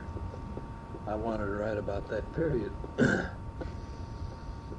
that period actually was prior to Ask the Dust. Well, wait a minute. Ask the Dust is... Yeah, that's right. Wait a minute. Ask the Dust is as a young man, though. He's like 22, 23. Yeah. So that would be like in the late 20s, really, wouldn't it? Or early 30s? I'm trying to figure time-wise. I guess we have to go back to that question. When you first came to Los Angeles, was it 31 or later? 31. Oh, Right. Okay. So Ask the Dust really took place about that time. Yeah. Right. Okay, and another link-up, an obvious link-up, is the work that Town did on Chinatown. I'm not going to belabor that, but it's obvious that he did lift some things from that book. I don't know about that. Yeah, well, I won't put that in, like I said, but he lifted some of the atmosphere from the book, I think. I'll get it. That was how I I happened think to he did, read too. Ask the Dust. Yeah. He was researching the period and found Ask the Dust in the library and read it. Yeah. He was very enthusiastic. So Ask the Dust really takes place over a period of about a year in 1931, right? Uh-huh. And when that book came out, that was your second published novel. Yeah. Shortly after that, you began to do work in the studios, is that right? Yeah. So it was maybe 32, 33. Uh-huh. Okay. All right, and that gave you the background of writing Dreams from Bunker Hill, Right. which really covers a period of, let's say, how many years would you say? 2 years or Excuse me. Couple of years. This is Ed Morris. Talk to me. Yeah.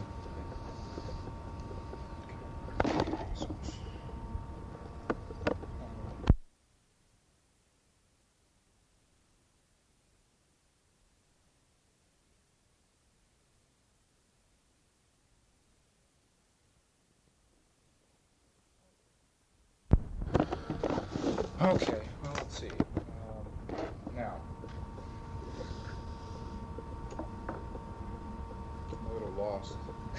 I'm not doing my job today, really, John, I tell you. I know where I was. Okay, so we go back into, let's say, 32, 33. Yeah. Okay, are you all right, John? I don't want to push this too hard. No, I'm all right. Okay. And you started working at what particular studio? Warner Brothers. Okay.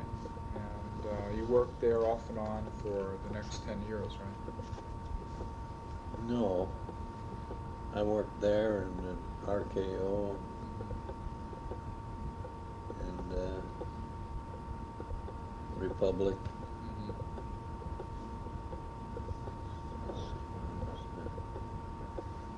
And then worked at Fox. Universal? No. wasn't How about MGM? Did you work there? Yes, I worked at MGM. Okay, and so the film writing really starts in the 30s and goes all the way through the 70s. We're still doing work with film. Yes, that's right. Yeah. Okay, now, let's see. I should have put together some questions, but I didn't expect that we were going to get into this.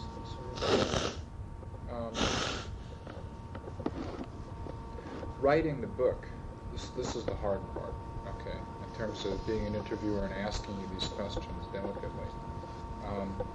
You wrote the book because it was an experience that you knew and that you enjoyed. Yeah, it was basically autobiographical. Yeah. You took the character of Bandini returning again to your youth, really. Yeah. Full of life. So Mm-hmm. What was it like to write a book having lost your vision?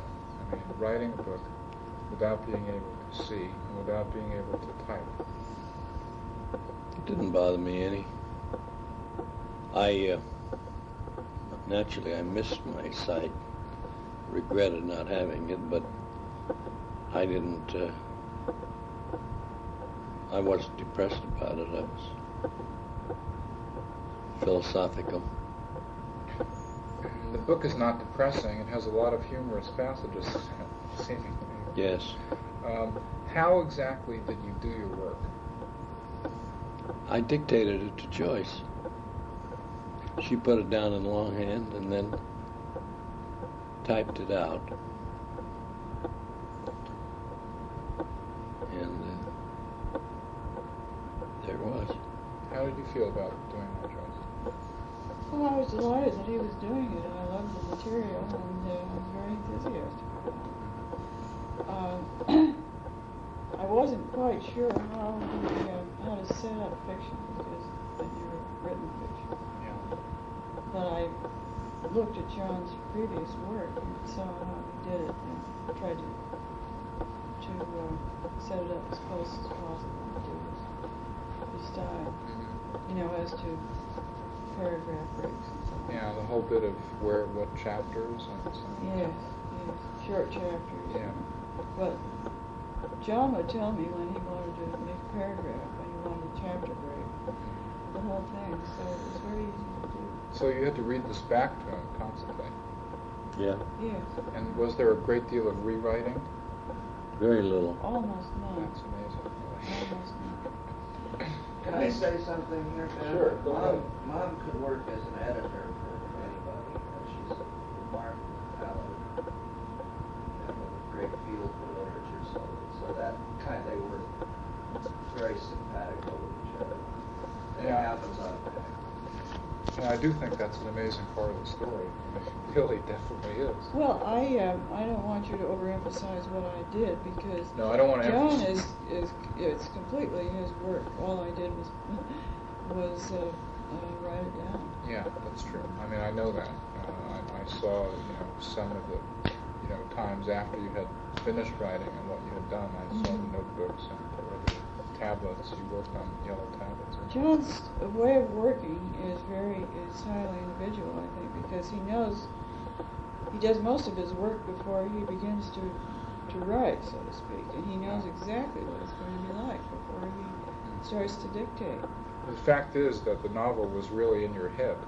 Yeah. And you said one thing, this I did have in the other piece that I wrote, that you were tougher on yourself when you were doing it this way than you had been when you were simply typing it out and could see it. Mm-hmm. Why was it?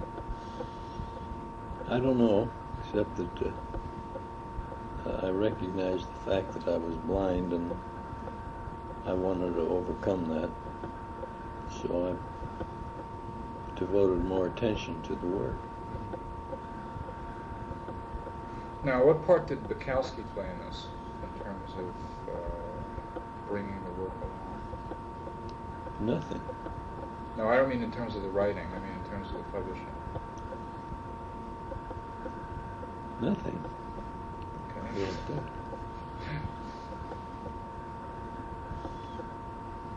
I'm trying to relate Bukowski to John Martin. Well, I think that, you see, with what I would say, I'm not going to put words in your mouth, but is that Bukowski had, been a tremendous fan of your work for many years, and he began to mention your work in print just about this time. That's a good idea. Especially in Women, but there were other places that he mentioned it also. Yeah. And I think that, by writing the introduction to Ask the Dust, which was the book that was a tremendous influence on his own work and his own life, that was, to me, a very significant breakthrough. And it was perhaps one of the reasons why Martin read the book. It wasn't the reason he took it, but it was one of the main reasons that's true. why he read it. That's true. Well, Bukowski called frequently and we had very friendly conversations, but nothing about the work. Yeah. Yeah, and the other way around, though, you can make a very good case that your work has had a tremendous influence on him, and he's not That's what he ashamed to said. say that, especially in terms of style and in terms of the short chapters and in terms of, putting a tremendous amount of energy into short chapters to make them lively and readable. How do you see the Bandini saga now as you look back on it? Is it something that, did you think it would go in this direction when you started it some years ago when you wrote the first book, Wait Until Spring? No. Did you perceive it as something that would have a continuum that would continue? No, I didn't. When you wrote Ask the Dust, did you see it as something that would have a continuum? No. So you simply used the character of Bandini in Ask the Dust because it was I autobiographical? just used chunks of my life, Uh-huh. and they fell into place time-wise. I see. Now as you look back on it, do you see it as a continuum? What? The Bandini saga, starting with Wait Until Spring. No, I don't. I don't see it as a saga, but somebody who was publishing it might see it as that. It's a good gimmick. Is there a missing chunk in there somewhere? No. So you think it's pretty much goes along the way you wanted it? Yeah. I could get another book out of it, though. Okay, if you were thinking in that direction, where would you go, do you think, or do you have any ideas about that? Oh, I would go to the period before I got married, before I came to Los Angeles. So that would be somewhere in between Ask the Dust and Wait Until Spring Bandini. Yeah, In your teenage years and after that. that's right. How old were you when you came out here? 21. I see. No, 20. It's remarkable. Okay, I think that's probably a good place for me to stop. Unless you have anything to add. No, but now that you've sort of planted the course, I'll think in terms along that way, and I may be able to come up with some more material. Okay. What part? Let's mention a few other things. What part did agents play in this career of yours that looks sometimes like the Colorado River?